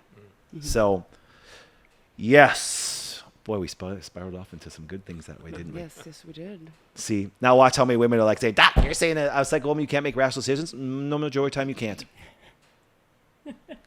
What's funny with the hormone piece too is that it's totally acceptable to talk about a women's hormones and how maybe she doesn't want to do it this week or like whatever, but then it's not okay to honor what a man's hormones are and that he wants to do it more often. Yeah. Yeah, and I think they understand, and we've done this great as this company because, like I said, when I actually, as everybody knows, my personal story is that Christy was told that she can't have kids and she had hormone problems, and guess what happens? Now, obviously, we have 4 girls, but what that came from was recognizing going, there was disruptors or things that lead to that way. And by nature, by me learning that now, I understood actually how great the hell females work. That's why I can speak their language. And then I realized that women didn't understand how men worked. Yeah. And then with our culture shift, women, because Are of the men. way their hormones are, they're expecting women to be Wait, men. what? Yeah. And do you know something is this? I think this, I cannot trust a fucking guy that puts on a baby Bjorn. Yeah. I want to punch you in the face. I don't even know what a baby I Bjorn I wanna is. punch you. It's a What are you talking about? It's a You know, carrier thing that little you strap a baby on. things Yeah. in Because you know why? Because like women, it's so ridiculous It's a that baby that what they carrier. do is this. Wrap with They kids. Wrap your they baby. edify This is a baby women, carrier. men acting like mothers. You know something is this? But you know who doesn't look up to that father? That really know who doesn't look up to that man? Their son. You know, I think it's really scary. I've even said this. I don't want somebody else's son to think I'm their hero. Happens all the time. My dad is my hero. That's my point. Exactly. That's why it's like going. That's my point. See, I would be disturbed as a man. My son looking up to another man. It's like going. That means you don't have your mind, muscle, and money together. Because you know something. If you look at generations, the king. Guess what happens? His son wanted to be there, just like him. What was your statement about the baby Bjorn again? I cannot trust a man that fucking wears a baby Bjorn and stuff of that. And I just want to Good, say, I then don't you even know don't what one trust is, so me. you got me. I'm good. A baby I mean, carrier. because I did wear that, especially for my daughter and my son. So I know, and I don't understand that. Because I knew you back then too. I and- understand the shock value behind the statement, but don't you think I have a problem with that. cancel me right out of that. Would you still wear them today? If I had another child today, you damn right I would, because I know who I am. And the baby Bjorn doesn't define my masculinity. But if it offends somebody in their ability to trust me because I'm carrying my kid, be good. I'm saying that's the black and white. We're on camera, so I'm That's not the black saying and something. white. We're one step closer to finding Ross a woman because right. he's admitting to Dana has having made another it, child. Dana has made it her mission to find Ross's next wife. Are you looking You for are, a woman? You've never been hired, so I can't got even options fire for you. you from that. Yes. Exactly. So you can find all the women you want there, and so can. Hey, guess what? This is not open for debate. That's right. Send them It to is Doc. open for business. Are you? What's your email? Yeah, there you go. Gmail.com. That's right. If you're interested in dating me, send your Emails to there. request to, You're the screener. I'll file them out for you. or this guy over here. Taking will- From knee to neck. Now, to make Ross's point, but let's go with this because, like I said, because Ross likes to spin stuff that way. So Well, let's no, throw it this way. that was your statement, and I'm Yes. like, but that was me. Well, because once again, You're the exception, man. That's cool. It's a trust statement. It's a black and white statement made, and Yes. I wore it twice. because so let's twice. You know what I'm saying? But I'm telling you right now, no woman is sitting there going, no real woman sitting there going, oh my goodness, he's such a good dad because he wears thing, and no guy's going, I'm going to war with that. Yeah. Now here's the Go to point. business with that guy. That's right. Thank you for Yes. fleshing it out Yes. versus just saying I So can't let's- trust yeah. I somebody. get the mean, male it's called perspective, but context. I don't think. I think it's fine. Now, I no, call let me context. put in context. battle with you. A man, because here's what happens. A true man can do this. A true man can go to battle. I have no problem with this. I mean this very Do I need sincerely. to put If this it's- on the table While and say, wearing a baby. you want to question my masculinity because I wore a baby Bjorn? Remember, the I hammer. got 1,000 examples question your manhood back in those days. So No, that's what I'm not going to say it. I'm I'm not going to say saying it. I'm not going to say it in front of the camera Give because context. and then yes. that's what Okay, but my context is this. But I believe a masculine man could go out and destroy the day, and both you and I can roll around and tickle our daughters at night. You understand? baby I could Bjorn. literally punch somebody. I could literally punch somebody, and guess what happens? And I can now go home in the environment of peace and roll around and tickle my daughters, even though I just punched a guy because he was a moron that day. Yep. Do you understand? Because of the stoic aspect of what I know I am Yeah. and stuff like that. But what I mean in general, when I'm talking about this way, is the fact that this is if I find a man over exaggerating his aspect of his kids, sorry, you're not a mom. You're not a mom. You're not meant to be a mom. And guess what happens? Because guess what's gonna happen? You keep being that mom, and your son's gonna look up to me. You understand? Absolutely. And I look at a guy going, why the hell is your son looking up to me? I've said that to him. Why? You know, it's really funny. Parents up there, stop telling your kids that they can do anything they want, because I've had parents come and say that. I said this. I had kids come and say, yeah, my mom and dad told me I could do everything I want. I said, did they? No, then they're fucking lying to you. Amen. So why don't you go home and ask them why they didn't accomplish everything they wanted? They didn't prepare you for the world. Yep. What, you're going to rely on the church to prepare your kids for the world? You're going to rely on the schools to prepare for the world? You're going to this?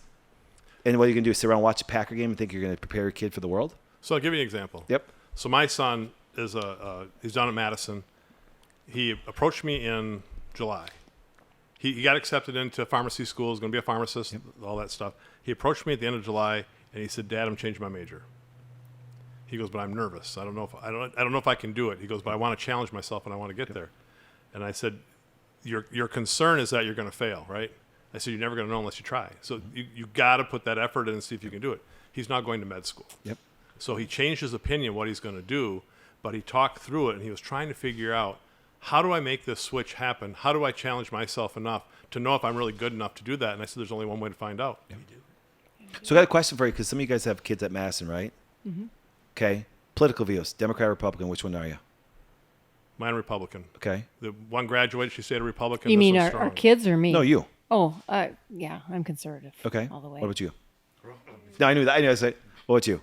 Conservative. Okay. Republican. So think about it this way. So I have a friend that's a friend with a billionaire, and it's kind of funny because what he did in Madison's probably one of the most ridiculous areas of Wisconsin. Yeah. As far as like that Stevens way. Point, Madison. And it's kind of neat because what happens this is it's going to see interesting to see how strong your kids are, which is a good thing. Going into a culture that are strong enough, did you prepare them, or are they going to change? Because I actually know a billionaire who actually, I don't know him personally, but I know a person who knows him that way, that sent his kid off to an Ivy League school, which is more liberal.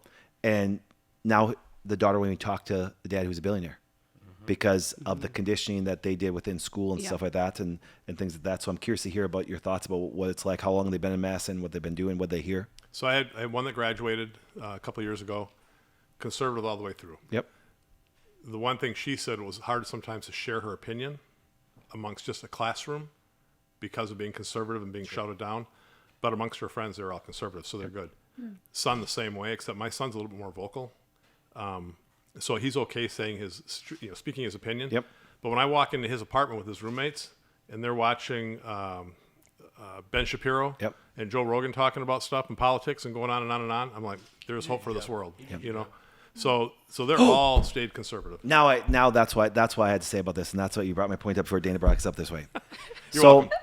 So I want you to think about this. Now remember, I don't hold women accountable for this at all. But you know what's really funny?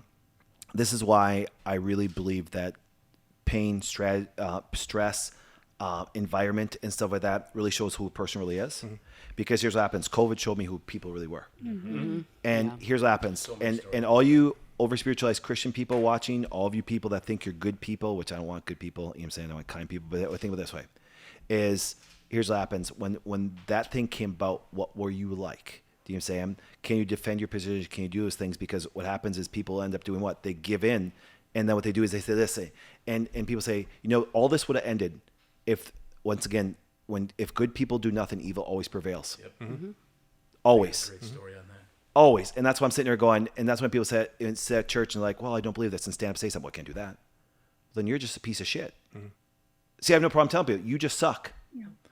You guys, if you go along because you think you're being kind, you're not being kind. You're perpetuating stupidity. And that's why when kind people, so I prepare my daughters that if some professor says something says bad, you raise your hand and say, I disagree. That's all you have to do. Just by saying I disagree. Because by you stand up and saying I disagree, that will empower other people. Courage. Yeah. That's right. It's a domino effect. Do you know they show that 90% of bullying stops when one person stands up? That's why I don't think we should ever stop bullying. Because it will show you who's going to rise to the top. Yeah, absolutely. Absolutely. Do you understand? That, they're pushing new stuff that's going to come out here, and they're going to try to push masks of that. I'm like going, now granted, a bunch of you armchair quarterbacks that sit there and go, well, I'm not doing it. You did it the first time. Shut up and follow behind me because you didn't do anything during the time. Right. Do you understand? You don't get a second round thinking that you're a leader. Yeah, you learned, but get behind the people that fought. Do you understand? It's like, and that's the point about it goes like going, with good people, like I said, that's what I said, good people do nothing. And especially, like I said, and by nature, guys, you're all people of faith who are supposed to be the best and moral people. Christian people, and you all fucked up. So you get silent now because I'm hoping I'm pissing off some of you guys too that there are people who are watching. See, that's the thing. I never care. It's really funny. People say, Doc, you always get an audience. Of course Everybody's. Yeah. No, but what happens is this. But I always get an audience because, once again, I say what people think, but they're too scared to think about it. That's why I'm like going, train your kids. You know what I'm saying? Train your kids to be like, don't sit there and watch Packer and say, listen, I'm going to teach you how to debate and argue and stuff like that and disagree and stuff like that. And you can do it respectfully, but there's a time, guess what happens? Respect doesn't exist anymore. They need to fear you. And I will say during the COVID thing, I'm a city council member for the city of De Pere as well. Oh. And so during the height of the COVID thing, I was the voice of the city's got to stop. We can't do this. We had a fair, a Brown County fair that year of COVID. Yep.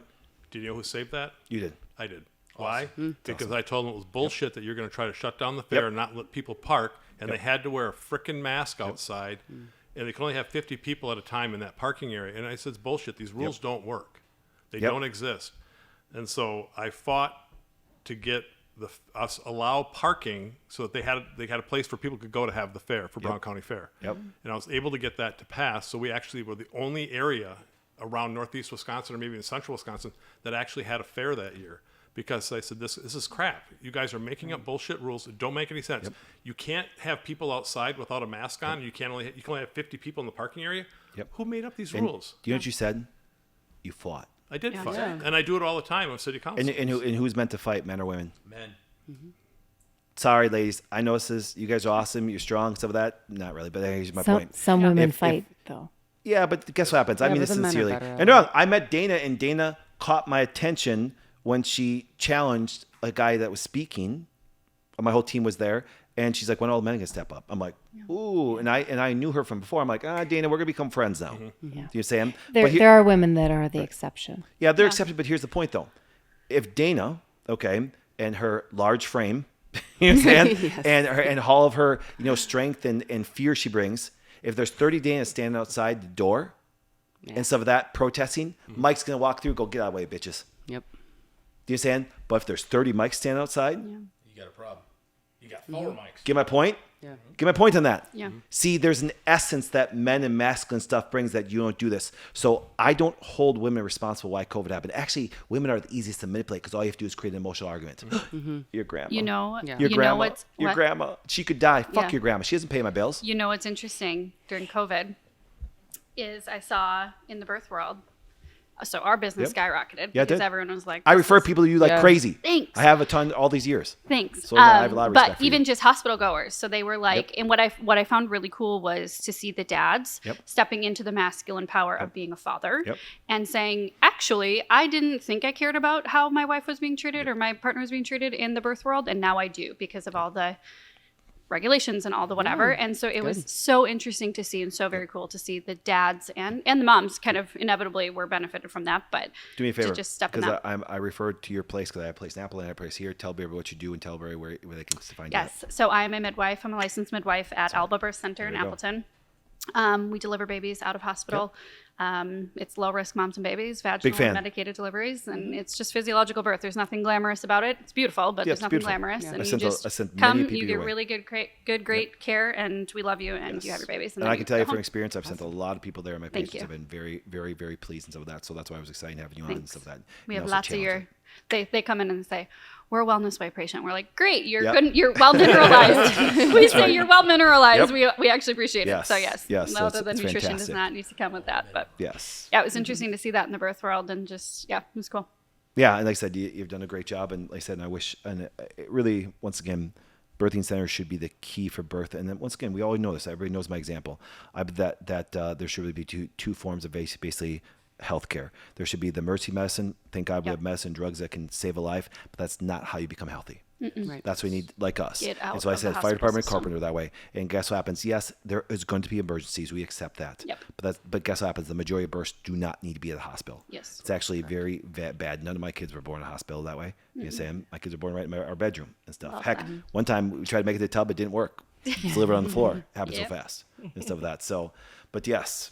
Oh, what was our subject, anyways? What were we talking about? Oh, Spanking, and Sex. then you brought up sex as being the most important part of an Two intimate separate topics. Two separate relationship. Two separate, yeah. but see For how the we li- for covered the listeners. religion, politics, men and women, healthcare. Money. See, money. It all, yes. Yes. And femininity. Yes. Well, and I think what happens, and I want you, and like I said, guys, give me some feedback on this way. I think that what happens, and I've always said this, if you look at the traits of femininity, man, they're so attractive to men. They really are. I don't know why they're trying to get rid of them. Do you know what I'm saying? They're acting like the feminine traits are what men don't want. It's exactly what we want. Do you understand? And it's like, and it's really funny. Well, the same is true in reverse. Yeah, That's my it's like point. the same I was thing. just going there. This- On the everyone's same, depolarized. but here's the opposite. And then on top of it, but what they're trying to do is this: they're trying to make women more masculine, and it's biologically wrong. And Doc, you know as well as I do. And here's the advantage that women do not understand that we have, that men have, and females have tried to keep up with this. I can work 18 hours, no problem, and I have very successful, great-minded women, but guess what doesn't keep up with them? Their body. Because by nature they can't push so much. They will cause such a depletion to their body that they will literally get sick. They have different physiology. That's the point. And so all I've tried to do is, and that's why my I Disagree book became an international bestseller. I said, listen, I'm not saying that we can't accomplish great things. We can. And women can even go into the work world and even take on those masculine traits of competitive stuff like that this way. But if they stay in that state for a long period of time, what's going to happen? They're going to burn out and get sick. And see, that's why, and as a provider and protector, I don't want, and I employ hundreds of women. Do you get my point? I'm sitting there going, we don't want them stressed. We want them in all the traits that they want to be to succeed in life. But if they get stressed out, guess what happens? They're going to get very sick.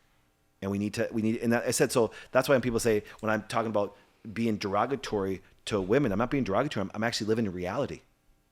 Feminists don't live in fucking reality. Yeah. They don't. They take an inventory to do that, and they don't want to take a real inventory. Well, that's what they have to love go, that listen, because I said, let's do this. Let's do this. Let's even physically go work out the same. Can't do it. You know, women look and go, look at, I got a great body. I can lift some men. Yes, but you haven't had a fucking period in 2 years. Yeah. Right.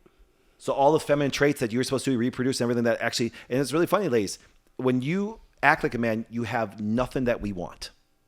Do you understand? Mm-hmm. Nothing. Zero. And you take away that baby thing, guess what happens? Do you understand? You're just a buddy. Do you understand? And you're a buddy that can't keep up. Yeah. And a buddy that can't punch. You understand? I want Ross to punch me every once in a while. I had this happen the other day. I'm like, dude, hit me. Not him, but I had another thing. It's like, because why? Say, You know? me. No, it's like, but that's the thing about it. So when you look at those things happen, I actually look at females and go, man, massive qualities, feminine qualities, all the things. And I even encourage women that, for example, if they want to move into a masculine trait to compete and stuff like that, great. But don't push yourself too much because you're going to regret it.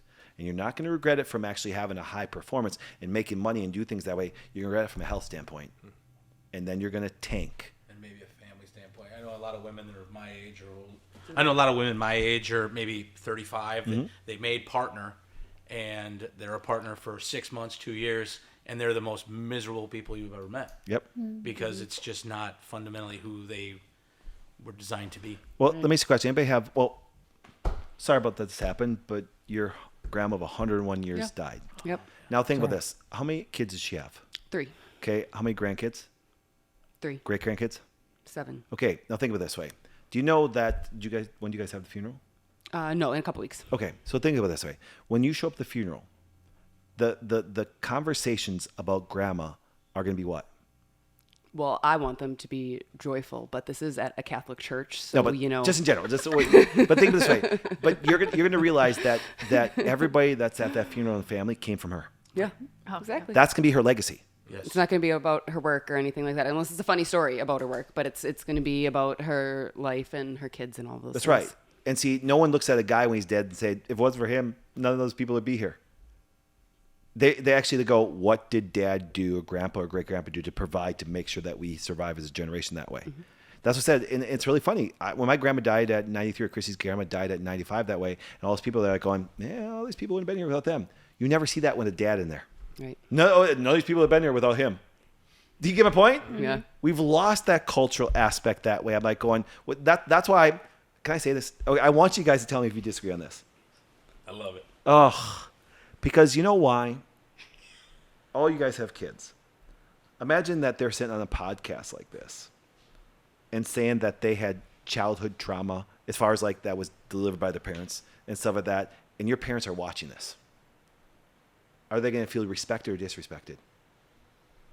Disrespected. Disrespect. Yep. You mean us? Yeah, no, yeah. Like your us kids. listening My to- parents are watching if I said I had childhood trauma. Oh, They would feel hurt by that. They feel hurt and disrespected. That's my point. Yeah. See, I look at everything that happened to me as a kid going, I don't "Hey, know that listen, my parents would.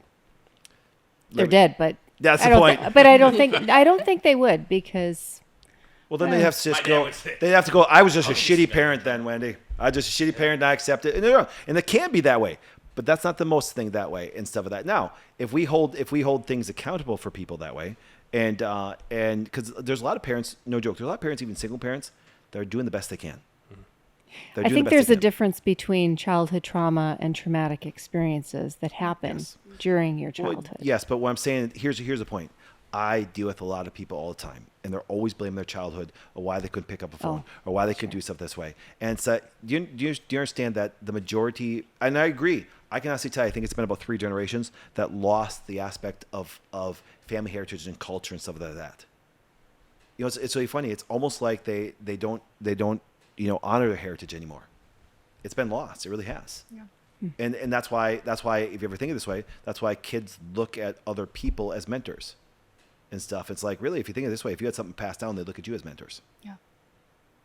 Right. They really would. Mm-hmm.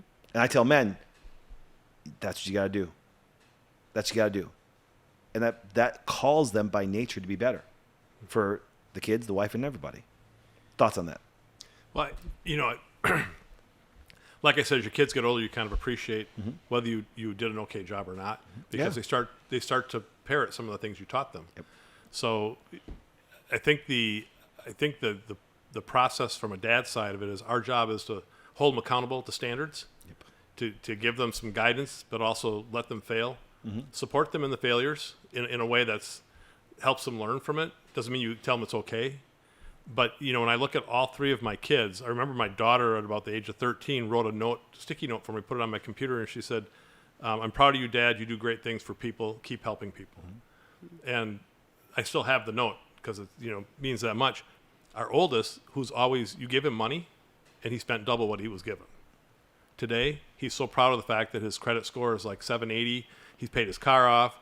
All these little traits that we nagged on him for so long, he is...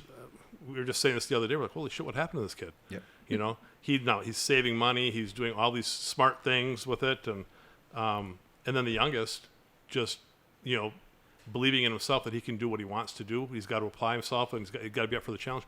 Those are all the things that a dad wants to see. Yep. Want to see their kids be successful, individuals, make a difference in the world. And that's the stuff that makes me the most proud of my kids, because all those things we nagged on or we held them accountable for, all those lessons eventually they start to set in. Right. We don't see that until they're older. I think from a dad's standpoint, and I don't know other dads if the kids are older, but I don't think we get to see that until they're mid-20s going into their 30s, that all of those things that we struggled with and we overthought, and we're like, did I fuck this up? Yep. Did I do this wrong? Did I do that wrong? We start to see those things when they're later, and that's where we know that what we were doing was Well, because correct. they get into society. Now they get in society, they're built for it, they're ready for it, and they know how to navigate it, and they're not afraid to do it. Yep. And they speak for themselves, and then they just go forward. I think those are the things that, and I. It's really funny, and you simulate something by saying that, and look at the impact you had. Yeah. It's really funny. You hear this all the time, and churches actually use this to shame kids, the church. Kids fall away from the church usually a year or two after they leave and go to college. Mm-hmm. Yeah. Do you know why? Because you do a shitty job training them up. Yeah. Because you think you're going to train them up, and you're just not raising good men in your church, and that's why they leave their faith when they get older. Yeah. You saying? Because you know what? They put the church as an authority. Yep. And it's like going, yeah, I'd leave you too. You suck. Most churches do suck. That's why that's why they leave the church. It's not the church's responsibility point. to raise your child. No, but they act like it is. They leave the church. I And know, stuff, but, it's like, but let's be real. Yep. Like, we have the awareness. we're big time awareness. Too many people now leave the spiritual enrichment or teaching, and they yield that power to the pastor. Yep. They yield that power to the children's pastor. They yield it to Yep. the youth pastor or the school. That's the found. And so, and the parents are just as spiritually immature as their 4-year-old going to children's church, learning through puppets and Yeah. clowns and balloons. And then their kids go to, youth group, and their parents are still spiritually immature and dealing with the inadequacy of being able to speak into the things that should be defining the moral fiber of their home, the spiritual foundation. They still can't do it. Right. Some good takeaways. And they're teenagers. That's the thing. All right, you're gonna laugh about this. We've already been going 3 hours. Wow. Sweet. Let's do another 3. All right. My So here's what we're bedtime gonna, alarm went off. It says, at this age, I got to go to bed by a certain time. That's or I right. can't do Hey, it. you're younger than me, and I can still stay up. Come on now, let's go. See, man pushing. So let's do this. Final thoughts for each one of you guys. Did you learn something? You think something different that way? Did you edify? Did you articulate some things you did that way? Like I said, it's kind of great because there's some wonderful points that were taken from here. So let's start with you. This is a blast. Yeah. You had me thinking. You got me a little emotional at a crack there, but I think at the end of the day, what I got out of this is a lot of feedback from a lot of different people. Did I really change my opinions much? Maybe not really. I'm a pretty black and white guy. I've had my opinions for a long time, but I think they nuanced, which I think is what we were hoping to do. Appreciate other sides, and there's a lot here. You got me with the sex question for a little bit there, but I think that was the point, right? The spanking and the sex part, when that got married together, somehow that really got me off target here. And I'm not going to blame Dana specifically, but Thanks for finishing that. That's phrase. right. Got me off Yes. yeah, off target. Yes, you're right. Yeah. with her now, and Yes. now you doing There it. you go. I know There it you was go. all blown up. Kind so. of a show is this turning into? But anyway, I think it was good. I mean, I haven't listened to any of the podcasts yet, so I'll be honest there. I'll definitely go back and listen to the old ones now because there's some good stuff here. I mean, there really is, and I think that people are listening to this are going to get something out of it. Yep. I think this just helps me reiterate that I think a lot of times we do this approach of here's the topic. Do you agree? Yes, I agree. No, I don't agree.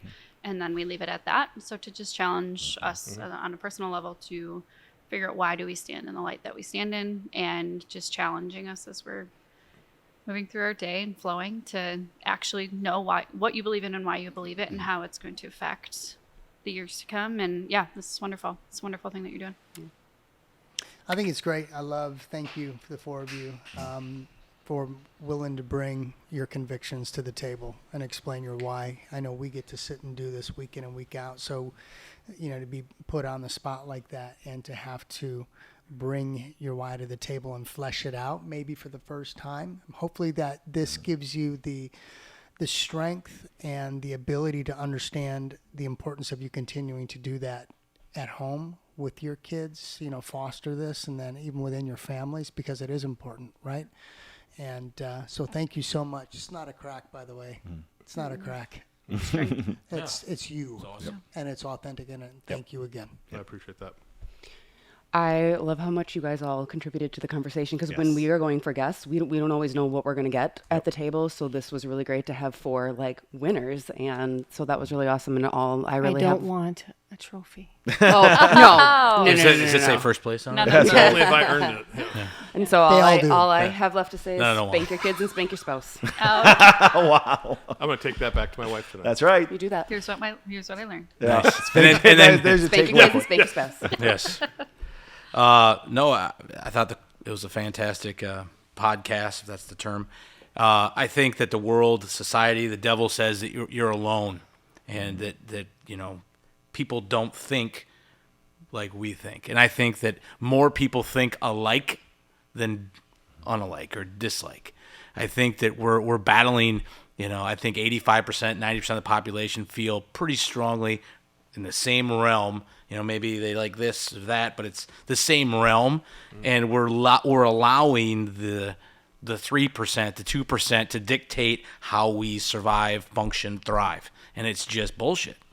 And until we take a stand, we draw a line in the sand and say enough is enough, then we're just going to fall victim to the same crap. And it's at what point is it easier to just go hide in your basement like a loser instead of go change the world?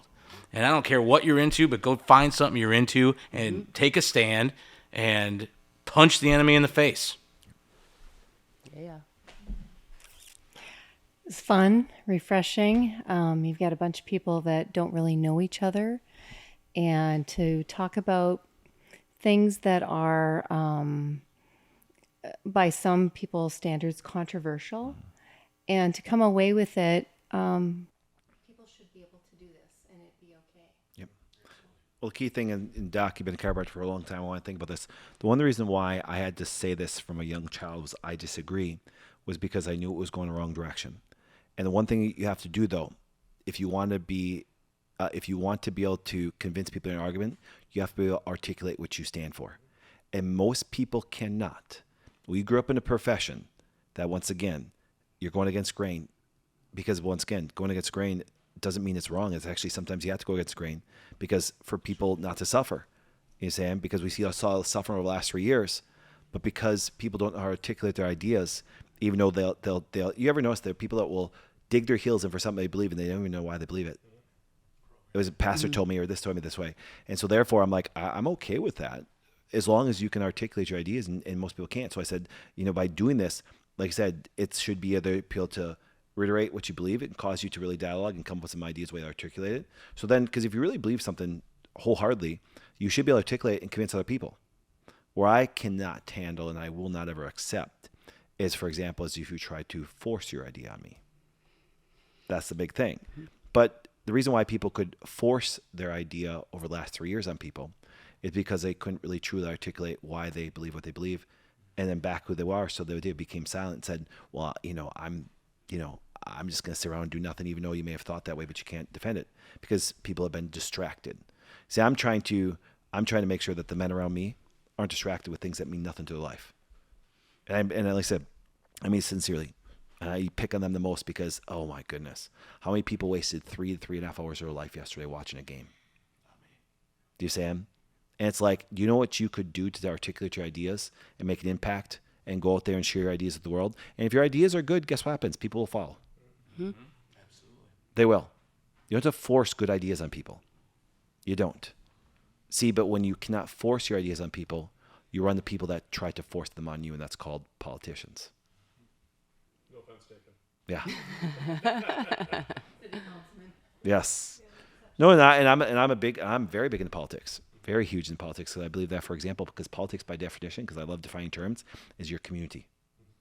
So when you try to, and so therefore, when the good people did nothing, you probably felt like a loner there. Do you understand? So what I want people to do is, by watching this, you guys can still believe what we believe, but you can't articulate. So this gives you an opportunity now to have discussions with people, because when you sit down and actually discuss people, sometimes you can get them to change their mind, but you first have to disagree with them. And you can do it peacefully. You say, I'm hoping everything can be peaceful. I really can. But I'm also preparing that it might not be peaceful. Do you understand? Then we're going to go grab 30 mics and we're going to whip some ass, aren't we, Mike? Mike, Aaron, get him on the podcast soon and stuff like that. It's like, can't wait to get him on there. So thank you guys. I appreciate all you guys that way. And like I said, hope to have you back. And once again, I believe that all you guys shared some great insight for everybody. So everybody, guys, like I said, leave your comments below and stuff like that, and share everything this way. And don't forget to share what you do here. And thank you for my 2 wonderful co-hosts, Ross and Dana. And once again, Dana, I still agree that one day you're going to find Ross a beautiful wife someday. I agree also. I love the world of delusion you both live in. So do we. I'm going to live in that No, delusion that's too. why Wonderful. the 2 of you are like 2 peas in a pod. Perfect. I'll stand in agreement with you. There you go. See, where She's going to be tall. that's right. Here's the Oh. best. I mean, I love this. It's a constant joke, but they have no influence. I wouldn't take it from a woman anyways. That's right. So, you got me on there. I love you, man. Yeah. All right, I know. man. I know. We'll see you guys later.